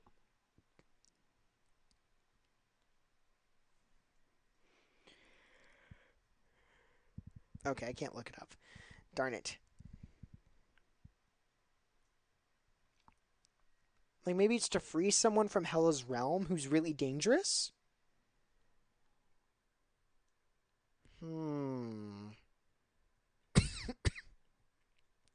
Like, who could we... Well, let's see. What could Mordo be doing for Mephisto that would have Dormammu willing to team up with Doctor Strange? It had to be something dangerous. Some reason for them to be at the auction hall.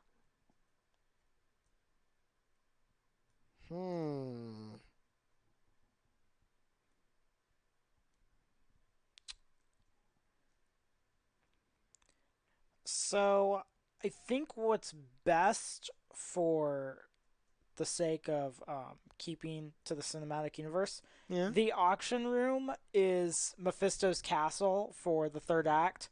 They arrive there just after, say, the final battle of Jane Foster's Thor movie. So obviously we get to see it almost in a Saw fashion, like when they enter the room from the first Saw. Where they see the two skeletons on the floor. Yeah. Yeah, Instead, they see the remnants of what fight the third act was. Yeah, in like the Thor wrecked movie. places in the castle. Yeah. Pieces that And fell. that's where we learned that the auction was held at Mephisto's castle. Now, what I think would be best is, and I don't know, it depends. It would have to be for. And Mephisto's not one for breaking his deals, right? He'll find ways around them if he can.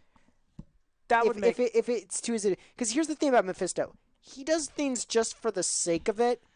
Like in the comics, here's the problem with Mephisto in some of the comics. Why does he do what he does? Because he's a jerk. Like in the comics, there's not really much to it. In others there is, but like people have always been baffled.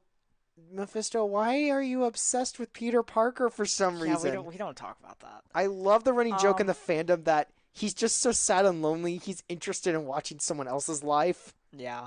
What I think would be best is Thor actually made a deal with Mephisto to cure Jane's cancer, but obviously that sacrifices his soul, which is why Mephisto has gives Hela the soul to steer the blame away from him. You know what I had an idea about? Thor could come back potentially as a villain. Here's how it works. You know how like Mephisto gets servants of his own right? Thor comes back. Do you remember in the comics the evil Thor clone robot thing called Ragnarok? Thor comes back as Ragnarok. It's much better than a stupid cyborg Tony Stark repaired. You know what I would do with that instead? Huh. Put Thor's soul in the Destroyer armor. Ooh. That would be a lot better than a very obscure comics reference. Now the sad part is actually most people get it because Ragnarok appears in Civil War because it's a trick by Tony Stark that kills heroes. I was about to say, while I know it's something from Civil War, so everyone does know who Ragnarok is. You're talking comics fans, not Marvel fans. All right, not casuals. Okay, I'll give you credit. And I can't even say casuals because casuals aren't just comics fans now. Okay. I'm seeing where you're going. So Thor traded his soul to cure Jane's cancer. Mm-hmm. Mephisto in turn gives the soul to Hela to sell it to Thor's greatest enemies. Now, maybe there is some sympathy that Mephisto has in seeing true love separated. Exactly. So maybe, in fact, that would be a cool team up. Mordo and Hela working together for the Thor sequel. They put maybe Mephisto somehow scrounges Thor's soul out during it. Now, I'm not obviously we don't have. Okay, here's the thought. The final battle of Jane Foster's film is her and Loki fighting Thor Destroyer. And, she thinks she had to kill him in the end. And, and her... That's a good idea. Her and Loki don't realize he's alive. And Mephisto took Thor's soul out of the Destroyer armor, after the battle. And that's why Strange and Cleo... And that's when Strange and Cleo show up in the middle of him taking Thor's soul. Yeah. And that's so cool for the audience to see the wrecked pieces of the armor on the floor everywhere scattered apart. Yeah. The helmets with like smoke coming out of the eyes, kind of like Sauron's severed head. Ooh, that is such a cool idea. That also means that, and like in the first Mighty Thor movie, so wait, like would Mordo be in the first one working as basically Hela's henchman? Probably not. Oh, but okay. It can set up a farther team up. And maybe Hela appears as a small cameo for the Doctor Strange movie, talking to Mephisto before things go horribly wrong. In other words, they have a talk, and then she leaves, and that's when that's like her part of the movie's done. Yeah. I like cameo. That. I like that. Cameo, yeah. Kind of like Darth Vader's, but obviously... I was thinking Darth Vader and like someone who works for him. I really love Yeah, I like what we're doing with this. And I like the idea. I kind of picture Mephisto kind of as a personality similar to somewhat Grindelwald mixed with Yeah. Barnabas from Dark Shadows. He's kind of this sad, lonely cretin. You know what I mean? Like maybe a part of Mephisto actually like kind of wishes he had a life, but he's too obsessed with power.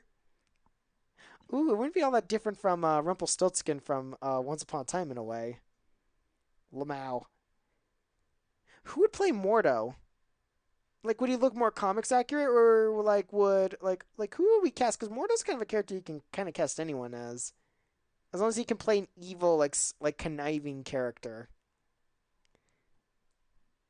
But then again, it could be different. I mean, the MCU did a very unique take on Mordo. I must give credit to the very first Doctor Strange film. They made him more than just a greedy worm. They made him an interesting character.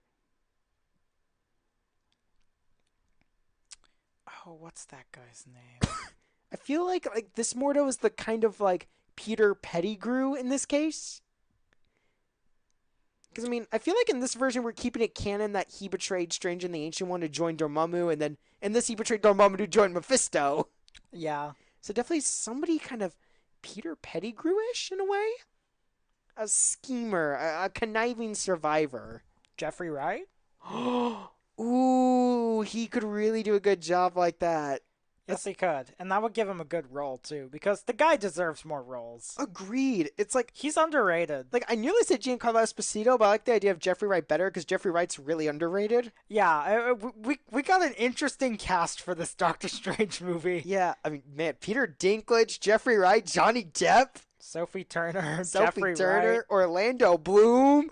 Bloom. Man, I love this idea. Okay, so they confront Mordo and Mephisto while they're taking Thor's soul with them. Like there's got to be some more piece to the plot. Like, because what would worry Dormammu enough that What's Mephisto's full plan? What does he want?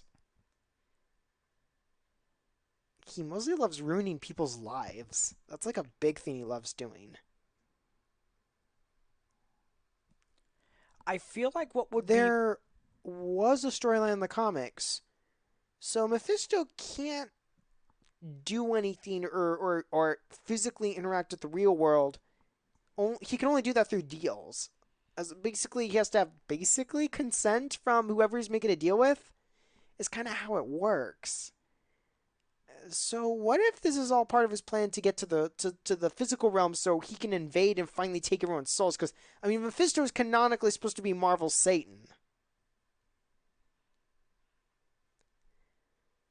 So maybe he's trying to get to the physical world? I guess a good way to put it is he's stuck in the mirror dimension. And he needs a way out.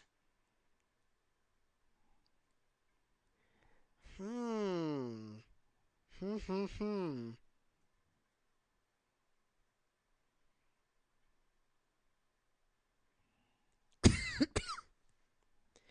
All right. So what would scare Dormammu? Well, I guess Dormammu would actually be worried about Mephisto being able to take over everything. Because Dormammu was like, that's my gig. Because Dormammu's thing is he wants to make everyone into the mindless ones so he can take all their souls. Well, Mephisto just wants to, like, basically, like just ruin everyone's lives. But, like, what could we do to make Mephisto more interesting?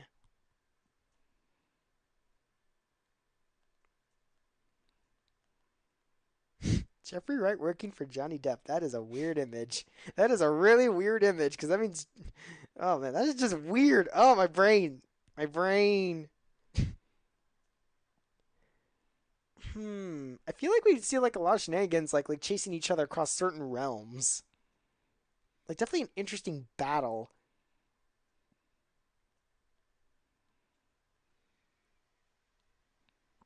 So they have what's left of Thor's soul. What else could be going on?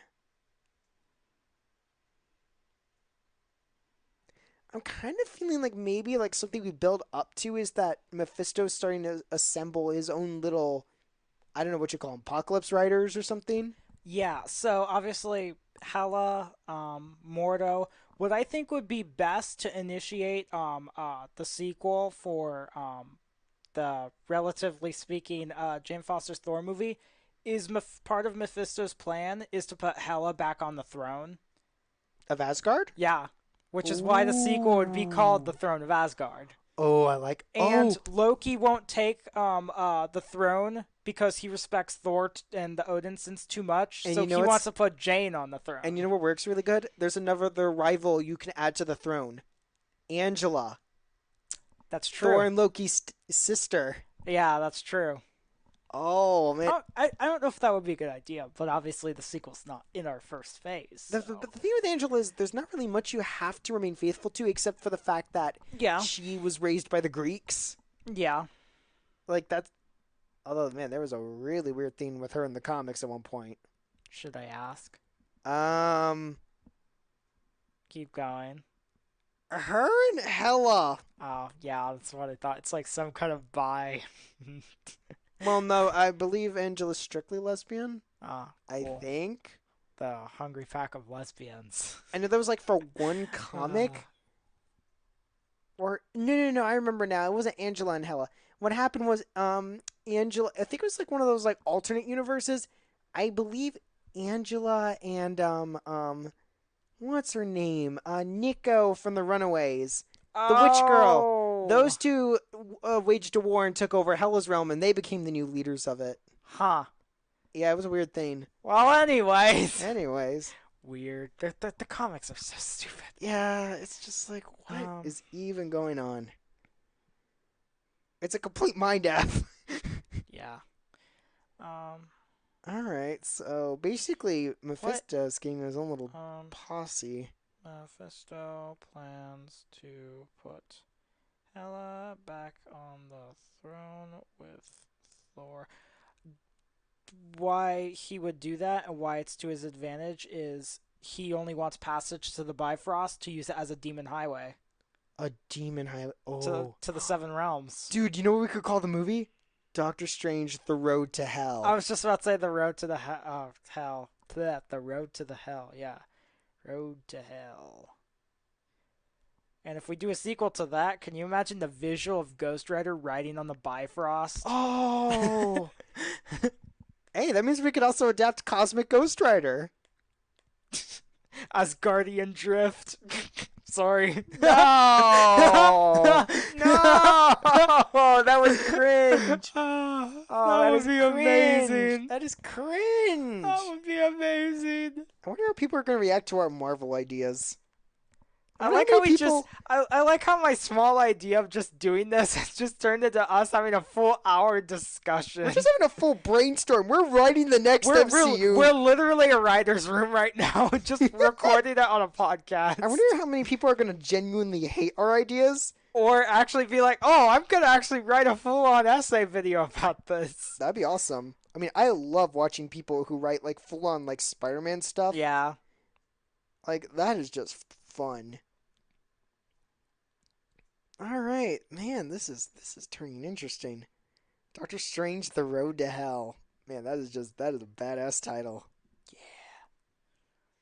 All right, so what is our post-credit scene? Well, I guess we should get to how does the movie end? Yeah, it's like we don't have like a full-on third act ending. Maybe Doctor Strange and Clea take an L?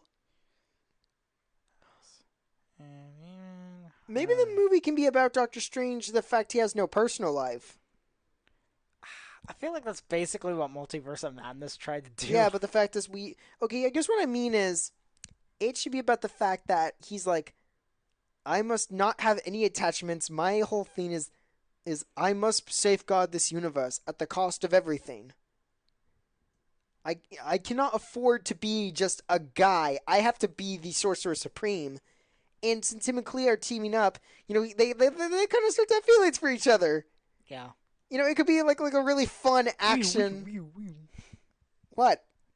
Sorry. What? Someone I would like to see play Juan. Would be because I feel like you really don't have to always make Juan an action character. That's a weird thing. Does Juan even need to be in it? If we're at the Sanctum Sanctorum at all, yes, because Juan is important.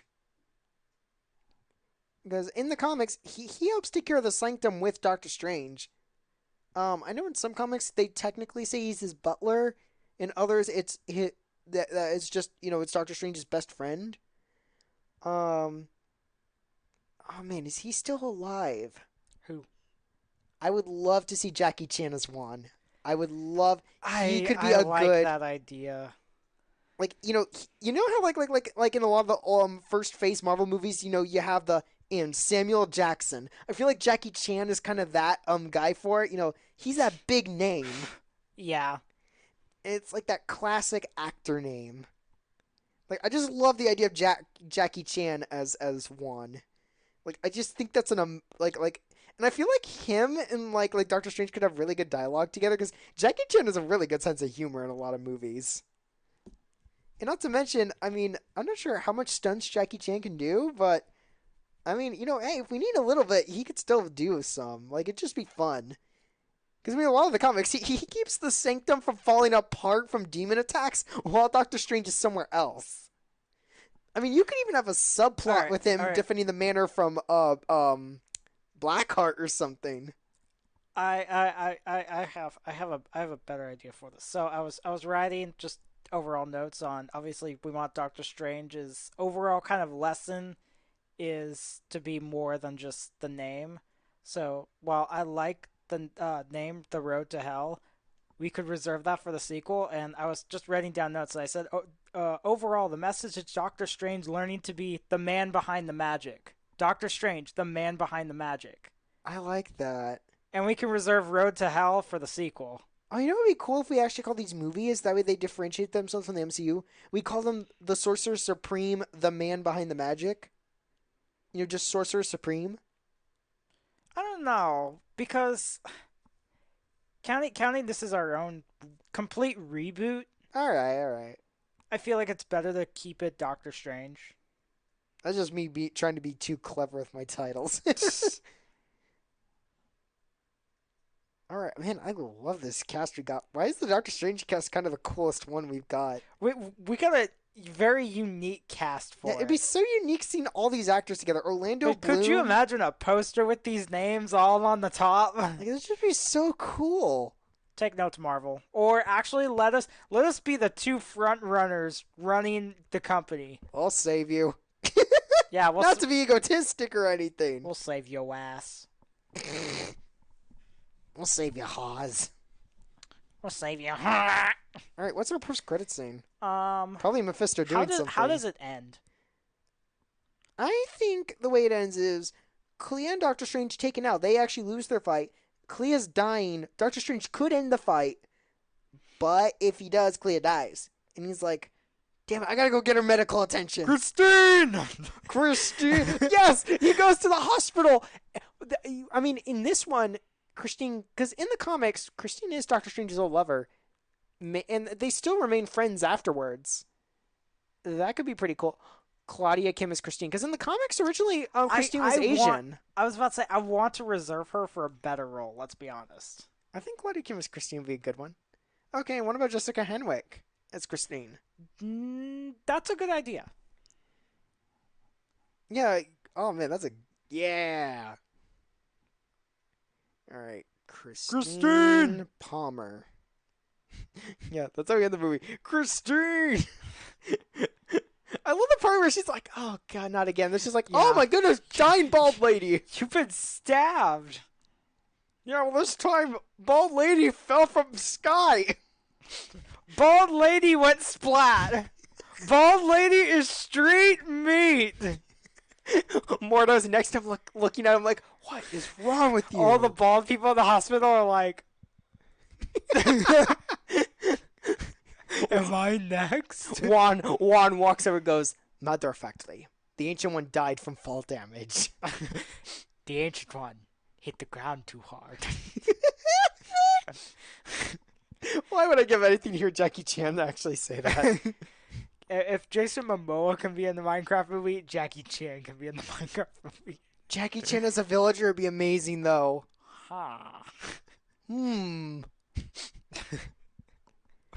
Man, Let's be honest, Hugh Grant's probably gonna be a villager. It's sad that I say I It fully is accept Warner that. Bros. Too. I mean, I'll give it this. I would fully accept Hugh Grant as a villager because he could pull it off.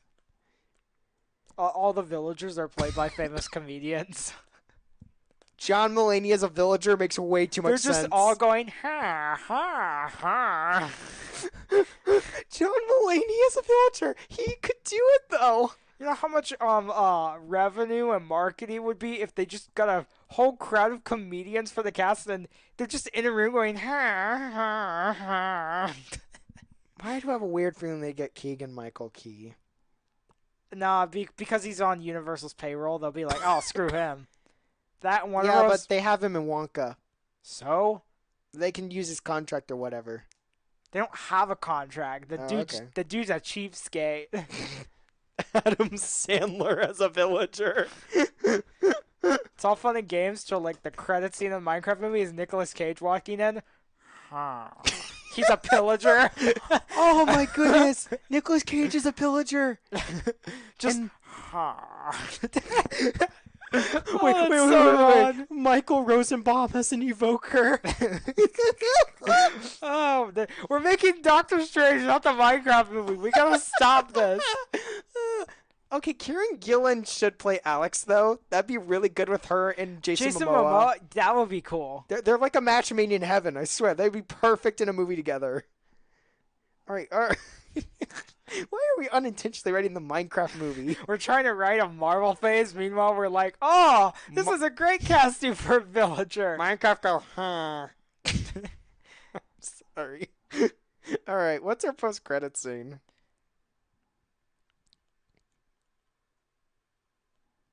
Let's see. So he saved Clea by taking her to Jessica Henwick, a.k.a. Christine Palmer in this. And, like, maybe, like, I kind of picture maybe him and Juan, like, have, like, some final conversation at the end of the film. Dormammu probably pops in and says, "Ah, you saved my daughter. Good for you. Otherwise, you'd be dead."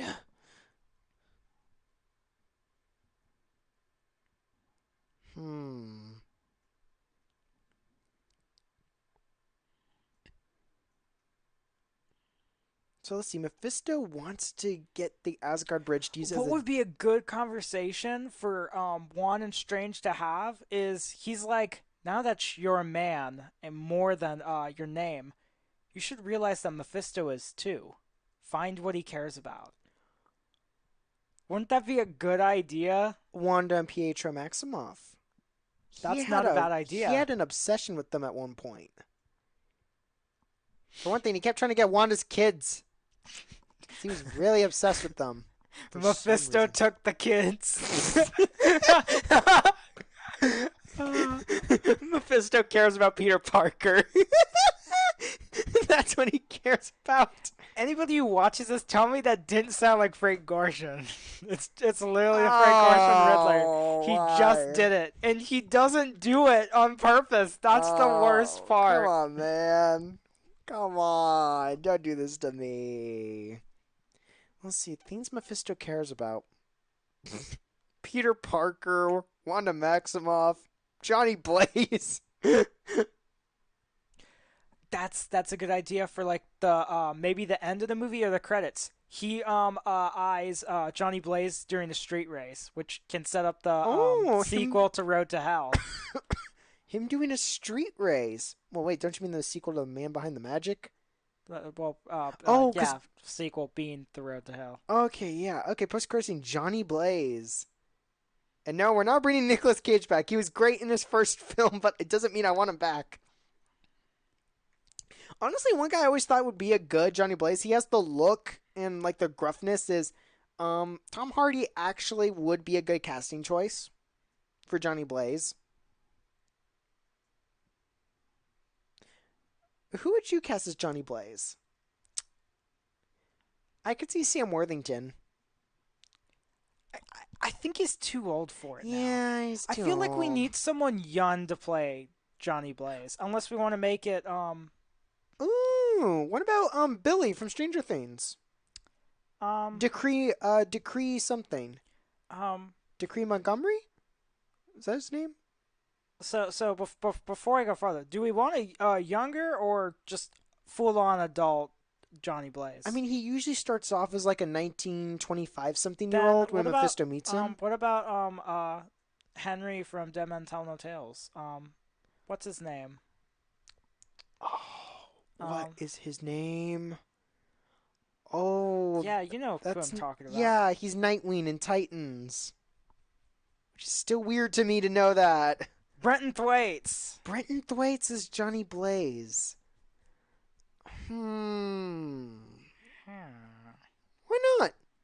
Give the guy a shot. He's a good actor. Brenton Thwaites. How? Oh wow! It auto corrected it for me. Cool. Nice. Oh man, I like that idea. That's a really cool idea. All right. So, anything else we put in the Man Behind the Magic, or do we go to the next film? And one sec to finish up my notes here. Okay. Brenton Thwaites. I spelled it right. Yay. Me too.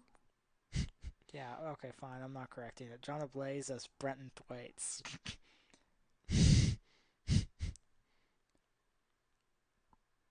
I put character name then the actor. Like here's how I always Yeah. do my casting lists. Yeah, same. Um, you are your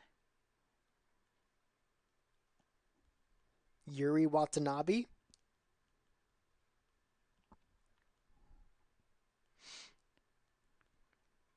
This is turning into a very unique cinematic universe. It's very interesting making Mephisto our big bad for Phase 1.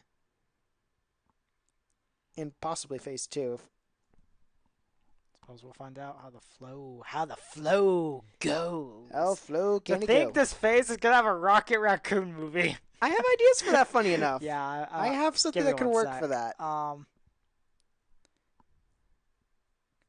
Credit scene. Stephen Strange observes Johnny Blaze Oh, Doctor Strange is the one spying on him. at a street race. Be interesting making Johnny Blaze kind of a Fast and the Furious kind of guy. Yeah, and then the sequel being The Road to Hell. Perfect. It's just perfect. Do you know that meme? It was perfect. It was just perfect. Oh, I don't remember where that's from. Every minute detail. Oh, Game of Thrones, right? No, it was The Boys, which is debatably the best meme. No, The best meme that came not out Anthony. of the show. He knows. No, not Anthony Starr. Oh, I think Homelander's killing me. Oh, I got it choked. All right. We got two So- done. All right, so our choices are Black Widow, Black Panther, Rocket Raccoon, Miss Marvel, or Daredevil. Which one do you want to do? I feel like they're all pretty optional. I was about to say this is pretty optional. What could we do first? I'm leaning towards either Daredevil or I feel like Miss Marvel and Rocket Raccoon should be saved for the last, or maybe it's Miss Marvel and Black Panther. I feel like Black Panther is a good way to end the phase. All right. Well, I thought we were going to end the phase when they all team up. You know, the Avengers, except maybe not the Ultimates. Because in the Ultimate Universe, that's what they're called instead of the Avengers. Or the Defenders, or maybe that's a really twisted, different version of Midnight Suns. What do we want to do next? And maybe Rocky Raccoon's kind of like our Ant-Man. It came right after Age of Ultron. That's not a bad idea. In fact, that's probably the best idea And that because can start Rocket off- Raccoon's very random in all this. Yeah, and that can start off like the next phase. I feel like Black Widow's the next step. That's what I was thinking too. Black Widow just feels right. Mhm. Black Widow 2026. What do we call it? Black Widow.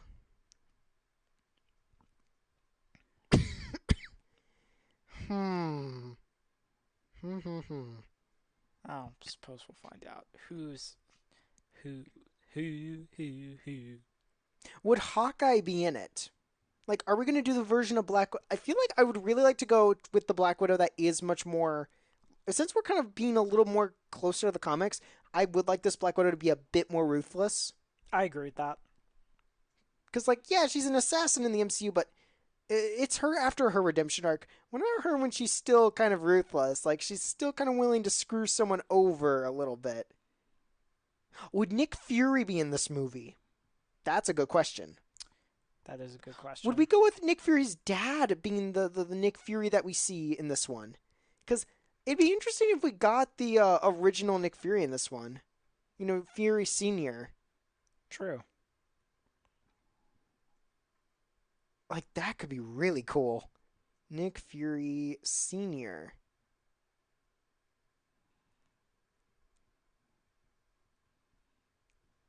Who in the world would play him?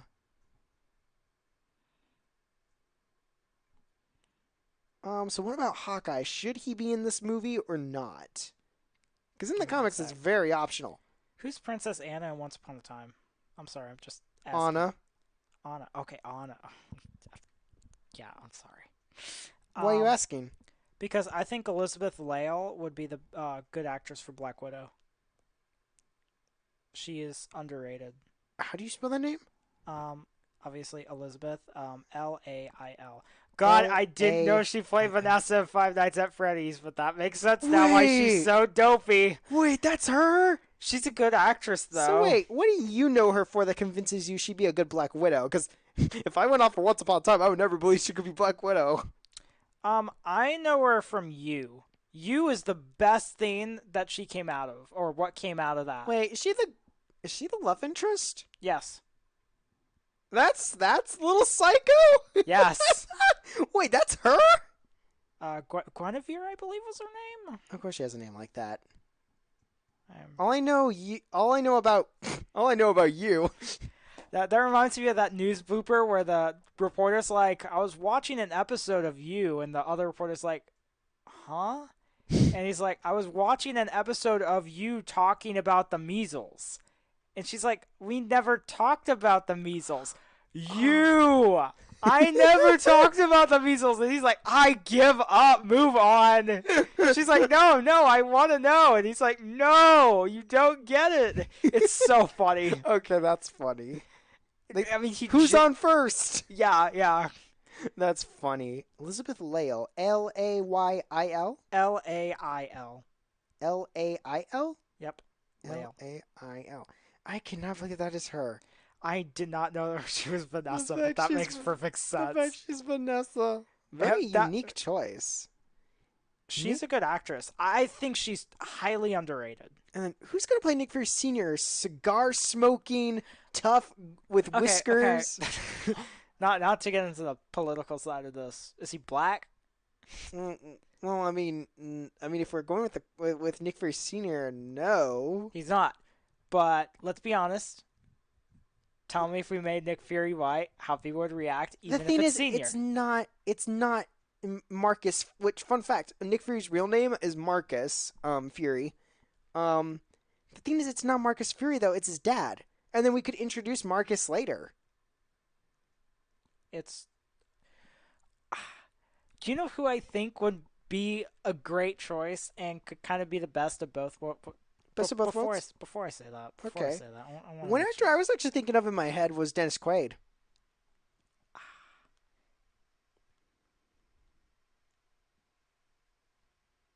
Or Clint Eastwood.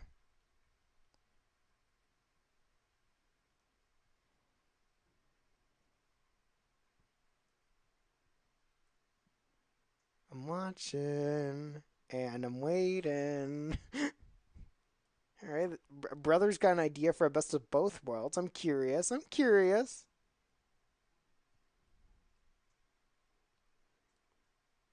If I'm right, I believe Nick Fury Sr. is named Jake Fury. Yes.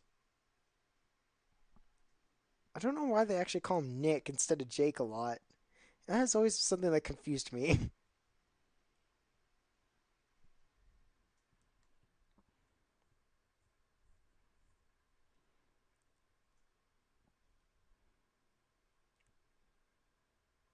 What you up to, brother?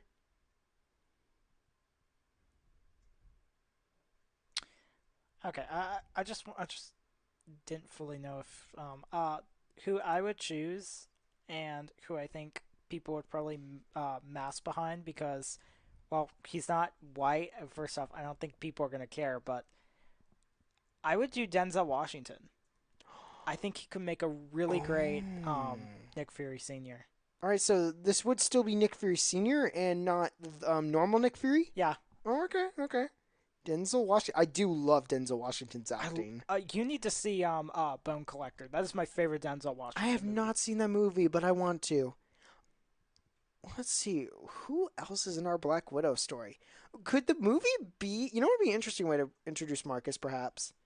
Is Black Widow's framed for killing Nick Fury, Senior. That would be interesting. That could work. And I mean, maybe this is like only a year of her working with Shield, so a lot of Shield agents still don't really trust her. And oh, that could put her at odds with Hawkeye. Though Hawkeye didn't start off as a Shield agent, that was an MCU thing. I was just about to say I didn't think he was a part of Shield. Fun fact: here's how it went in the comics.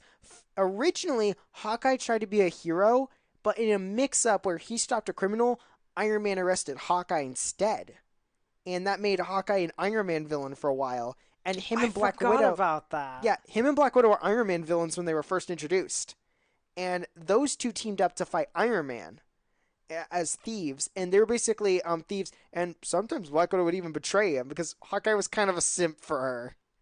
I remember that. Eventually, though, when he did help and team up with the Avengers, they're like, "No, you stay with us, man." And Iron Man actually apologized and went like, "Look, I'm sorry about that mix-up. Like, you still got the potential to be a hero, buddy. Come on in." Jeff Goldblum was Iron Man. Oh God, no, just no.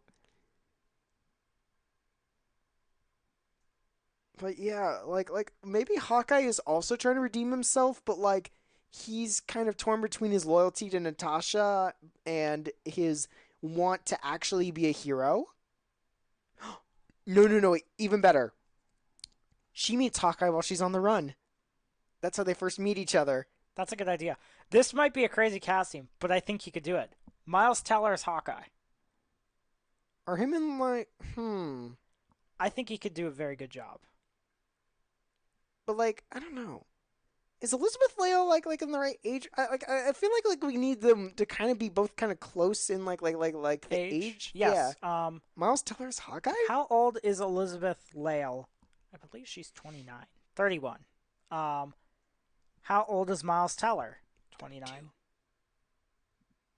36. Wow. 36. Okay. He's older. All right, works. He's 36. Man, guy's aging well so far. In Top Gun Maverick, he looks, 22. Jeez. Man, Miles Teller's Hawkeye. That is a unique. I gotta give you credit. I never would have come up with that.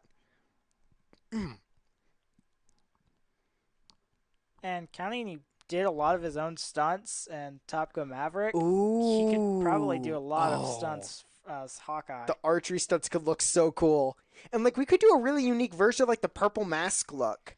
Yeah. Because I always wanted to see someone take on the challenge of trying to make that costume look cool. Wait till I put some of these stuff through Midjourney. Oh, that'd be fun. Yeah. Maybe you could show on a stream one day or something. Yeah. Who would be our villain? I mean, a big part of me would really love to fix Taskmaster. Yeah, I know that's kind of the go-to for me. I feel like Taskmaster is a really good idea. I want him to be the Boba Fett of the MCU. He is the badass bounty hunter that we all deserve. Yes. And I mean, like, if people really wanted it to still be a woman, we could still do it. Because I don't really care about Taskmaster's gender as long as it's the same personality. Let's be honest, most people want a male Taskmaster. Yeah. We don't need to sink into what the MCU did. Yeah, I'm still baffled by the changes. I don't really care, but as a huge fan of Taskmaster, it really hurt to see the character not have a personality. You know what would be a really cool idea? Tom Cruise is Taskmaster. Wouldn't that be such a cool idea? Okay, that would be cool. And I feel like this would be the movie where we get all the people who know how to do their stunts. I was just about to say, we're about to get Denzel Washington, Miles Teller, Tom Cruise. I'm sure Elizabeth Leia will commit to a stunt double or even learning stunts. True. She's a good actress. Man, now I want to check more of her stuff out because it sounds like she has a good time. Because if you're praising her, she's got to be good. You is not a great show. I do not understand. I know that part thanks to Alex Myers. Yes. Now, was there great careers that came out of that? Absolutely. Elizabeth Leia was my favorite part. And a million fangirls of that weird guy. Yes. Yes. I always thought he looked like Dr. Reed if he turned evil. And we get Tom Cruise and Miles Teller in the same movie again. Oh yeah, wait a minute. I didn't even think of that. Oh, that's funny. Like, man, that'd be so cool. Of course, we'd have to keep Tom Cruise from invading the movie. How much people would be excited to see Denzel Washington and Tom Cruise, old Hollywood actors, together in the same movie on opposite sides? To quote Donald Trump, I'm gonna come. Bruh. I'm sorry. Bruh. To quote Donald Trump. Watch you lose a million subscribers. Hey, if I had 1 million subscribers, I would lose them all. Let's be honest. Oh God, this is turning into quite the. Let's see, like, okay, Taskmaster can't be our only villain. I got it. Oh, O'Reilly. This can tie in with Black Panther. Marvel parts. Taskmaster's working for Doctor Doom. That's a good idea. And, like, we don't see Doctor Doom till maybe the very end. Like, I picture that, like, Taskmaster calls him, like, on like a cheap old landline phone, and Doctor Doom's in his throne, God. And at the very end of the film, the throne turns around, and we see the mask with the green hood. And, like it would just be such a cool look. Okay, so off subject here. Mm-hmm. There's been buzz about the live-action Zelda movie, obviously, which I am super excited for. I was talking about, even before this was announced, I told you Hunter Schafer was the best person to play Zelda. She says she would do it. That is great. I would love that. Remind me, who's Hunter Schafer again? A great actress. Who's Hunter Schafer again? I forgot what you know her for. Not Hunter x Hunter voice actors. Where'd that come from? Ooh, I think definitely we should have Maria Hill in the movie. That's for sure. I don't agree with her politics, but I do think that... Yeah, Maria Hill. I do think that she would make a great Zelda. But then again, people are really weird about apparently Zelda's bisexual because there's no way she couldn't be. Come on. Do you know her? She was Suzu's best friend in Belle. Oh, that's funny. That I didn't know. Cool. She's honestly hasn't been in a lot. Suzume? Suzume? I can't wait for that movie to come on DVD. Let's see. I feel like if we're going comic accurate, this would be fun in the Black Widow movie because here's the thing about Maria Hill. When she was introduced, oh my goodness, people hated her guts because she was kind of a scummy character. But then she kind of redeemed herself later on. Oh. A morning ritual? Unless... But wait, there's more. Okay, we take a page out of Miles Morales' book. Miles Morales. Or, yeah. Maria Hill was evil in Miles' dimension. Maria Hill's the one that killed Nick Fury Sr. I don't feel like we need Maria in this. All right, she could be the government character that's like, all right, we're bringing in Natasha. I'm in charge now that Nick Fury Sr.'s not here. And, like, Marcus Fury, a.k.a. the Nick Fury we all know, he's also there trying to get answers. And, he thinks Natasha killed his dad.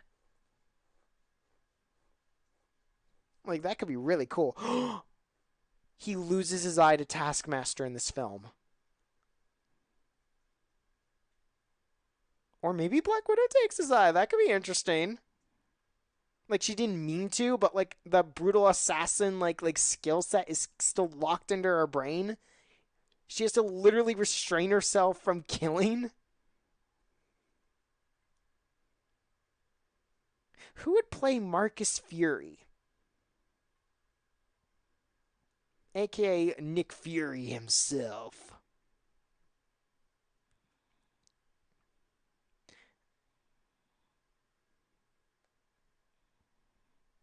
But like Maria Hill, I guess we should also cast that.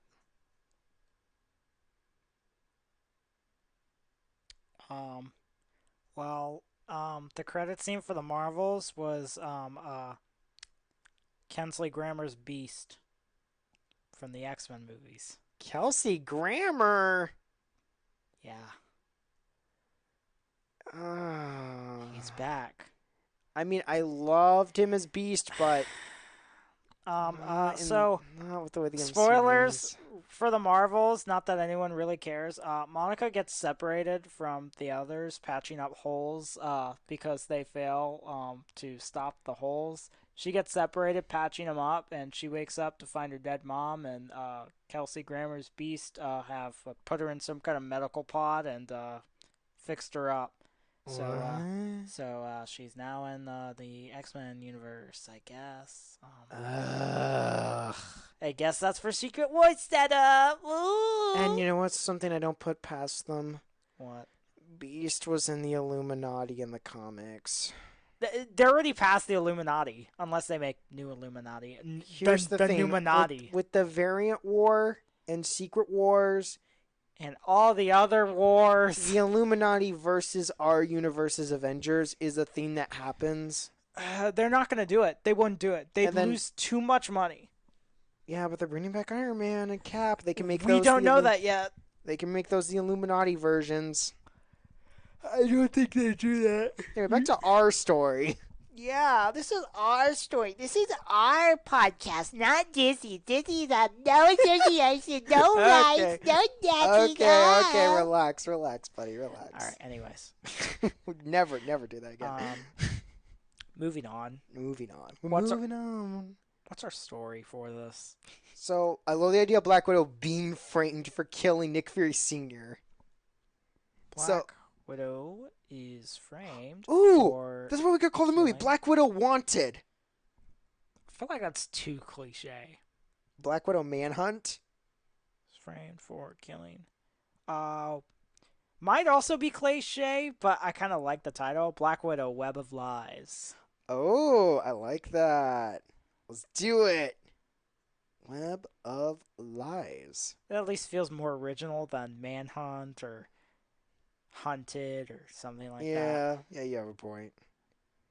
All right, so I think that the person running S.H.I.E.L.D., you know, when the manhunt begins, or Widow Hunt in this case. Woman Hunt. It should be Maria Hill. They them hunt. Sorry. Please stop. You're killing me here, man. You're killing me. Let's see. If we're going to go with a more comic accurate Maria Hill, so she's a very harsh character.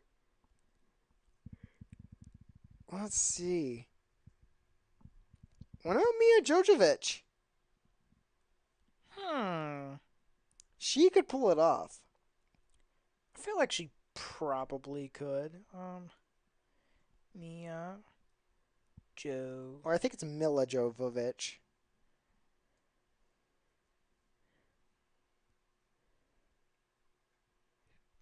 What if I put Mia Vitch? Oh, it is Mila. Mila Jovovich. Jovovich. She's definitely not what I picture for Maria Hill. True, and I mean, if we're gonna be more comic accurate, I think we should look for a Hispanic actress. Because I mean, in the comics, she's Hispanic. If I'm not wrong.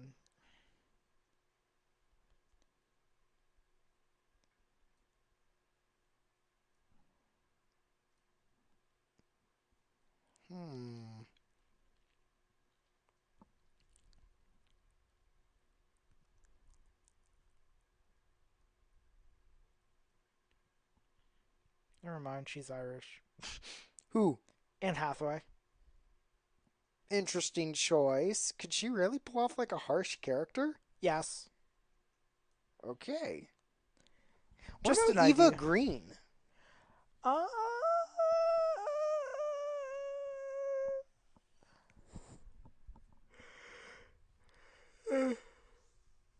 Ugh.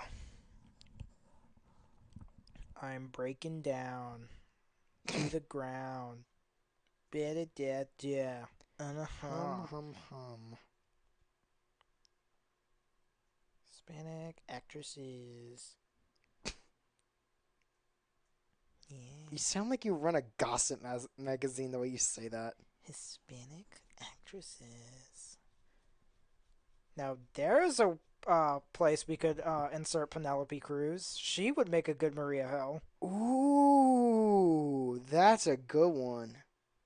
I will insert the Cruz. We got Tom Cruise and Penelope Cruz in the same movie. And then who's playing Marcus Nick Fury? Great question. Because I love the idea of him losing his eye in this movie. Now, I think he could do it. Okay. He also looks, well, a lot of people say he looks like Denzel Washington, and I agree with that, especially when he was young. John Boyega. Ooh, I love that idea. He's got talent. And like I feel like he's like a good combination of young but not too young to be Nick Fury. Yes.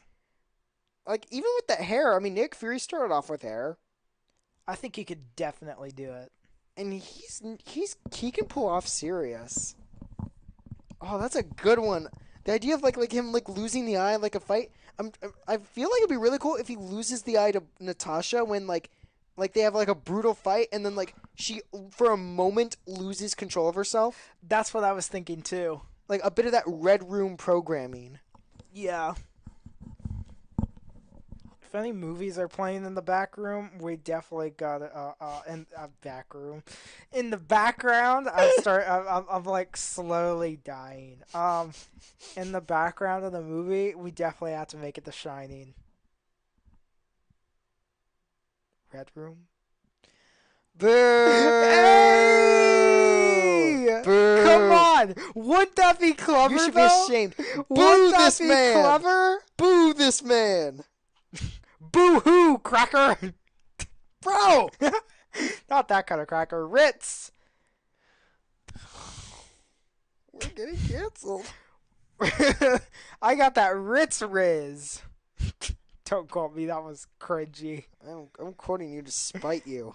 Okay, cool. I appreciate it. Anyways. Shut the fuck up.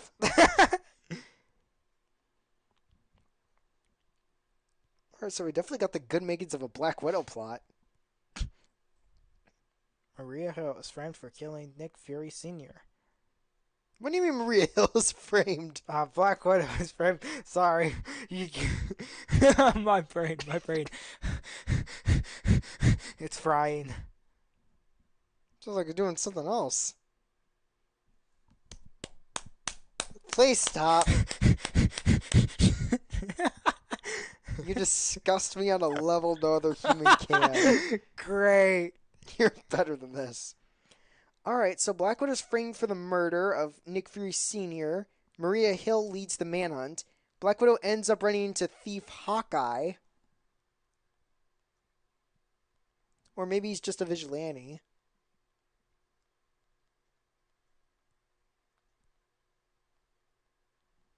And basically they're hunting after Taskmaster, who probably committed the murder. Yeah.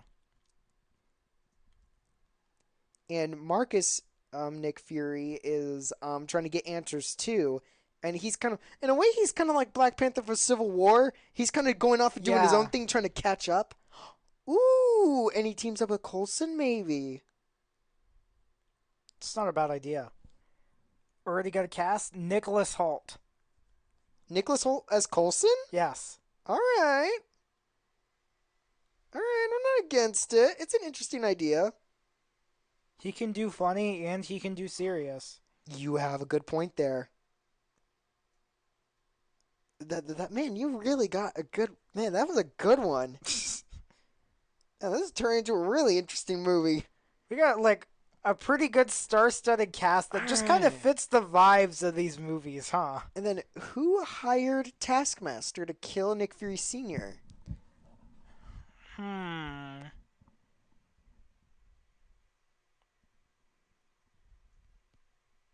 Let's see, it's a spy plot. So maybe one of the organizations like AIM or Hydra.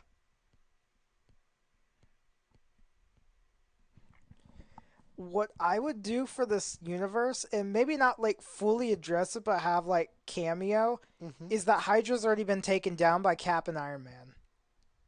Okay, I like that idea. Because I think having Hydra already gone would be the best idea. Because Hydra has Interesting. done way too much. Now, having remnants or having some kind of A like tiny group. conspiracy would be a interesting idea Kind for of the like in future. Earth's Mightiest Heroes, where Hydra's completely wiped out and all that's left are a few troops. Yeah, And there's Baron Strucker, Grim Reaper. exactly. We could finally have the Zemo I've always wanted. That's a good idea. Should Zemo be the guy who hired Taskmaster? Hmm. No, I'd rather save him for a cat movie because I would like Yeah. him to return the same way he does in Earth's Mightiest Heroes. I love the way they do Zemo and Cap's return. So it should be someone else who's in charge of Hydra for now. So probably Baron Strucker. Or Madam Hydra. Besides, I could set up Spider-Woman later because Madam Hydra's her mother. Spider Woman. That's what I'd like to see Madam Hydra done, right? AKA Lady Viper. Or Madam Viper. Because before she was Madam Hydra, she was Madam Viper. I feel like that's a good idea. Alright, so that's who hired Taskmaster. Who does Madame Hydra be played by? Eva Green. Yeah. It's just the right choice from the start. Like, Eva Green is made for, like, that lead lady villain role. And then I think for a post-credit scene to tie in with Black Panther, I think maybe Taskmaster gets hired to take something from Hydra by Doctor Doom. Hmm. Unless we don't want Doctor Doom as the main villain for Black Panther. I don't know. I really liked that idea. Oh, wait, better idea. Taskmaster got away in this film. Maybe Black Widow even saved him from Hydra or something. Like they tried to screw him out of his reward. I don't know. So if you look at this, we have basically kind of a open slash lost ending for Thor Jane Foster. We have Strange and Clea lose in Doctor Strange. I feel like this needs to be a win. Okay, I got the idea. He goes to prison. We have a time skip of like I don't know how many years Taskmaster went to prison. I have a great idea. There's more than one Taskmaster. There's a brother and sister twin. Have the best of both worlds. I like that idea. All right, who's worthy of acting alongside Tom Cruise. All right, Gosh, that would be hard. Okay, wait. An actress I know who is willing to train for her stunts. Daisy Ridley. Too young. Too young, but it could be younger sister though. Too young though. Tom Cruise is almost 60. Yeah, but the guy ages fairly well. What about Alicia Vikander? She did didn't she do some of her own stunts in Tomb Raider? That's a good idea. Like, do you think she'd be a good female Taskmaster? I would say her or Angelina Jolie would be my picks. Angelina Jolie. Because Angelina Jolie has done her fair share of stunts. I did not know that. And I don't know if Tom Cruise and they had to have acted together in one movie at least. Angelina Jolie because one thing that's important to Taskmaster is he needs to have a personality. Yeah, both of them can do a very good job. Oh, and I know what the post-credit scene is. We cut to a dusty because Taskmaster usually kind of lives in like a dusty apartment or something, but it's the sister that we're cutting to. Yeah. And like we see the mask like the gears kind of on the table. It's like disassembled, and like on the phone we get a phone call and she picks it up and she's like, "What? I'm a bit busy." And Doctor Doom is saying, "I have a job." Now that is a good idea. And that's how we tie it with Doctor Doom and Black Panther. And so everyone thinks, oh, we got Taskmaster. And you know what would be really good? Like, some scene in the movie could point to a hint that there's more than one Taskmaster. Oh, there could definitely be like the audience could be like, moments. wait a minute, how did he get from there to over here? Exactly. How is he fighting Marcus Fury over here and fighting Black Widow later on? Like, how did he run from one side of the base to the other so fast? Yeah. Then it's like, oh, there's two of them. These are getting out of hand. Now there are two of them. Who plays Doctor Doom? Now that... You need an actor with gravitas. You need an actor, all right. Charles Dance. Let me find out if he's alive. Dude! Man, there's calling someone old, and then there's calling someone old in a mean way. What the hell is he doing here? God, he's buff! Okay. Okay. Strange. Okay, wait. Idea. Doing a Sherlock Holmes voice. It'd be really funny. Robert Downey Jr. I don't know about that one. I'd love to see. You're just trying to shove Robert Downey Jr. in here. You're trying to shove the Downey down my throat. Ew! That's a quote. The Downey's going down. I'm just saying we could make Robert Downey Jr. kind of like the father of this franchise too, in a way. Nah. All right. Hear me out. Christian Bale. Doctor Doom. Ooh. He could do it. All right. That's a good one. I admit, one actor I was leaning towards was Liam Neeson because of the voice I picture. I was kind of going the same route and thinking Robert De Niro. I don't think he would be great. Not Robert De Niro. Definitely not. What else do we have? Christian Bale is definitely a better choice than Robert De Niro.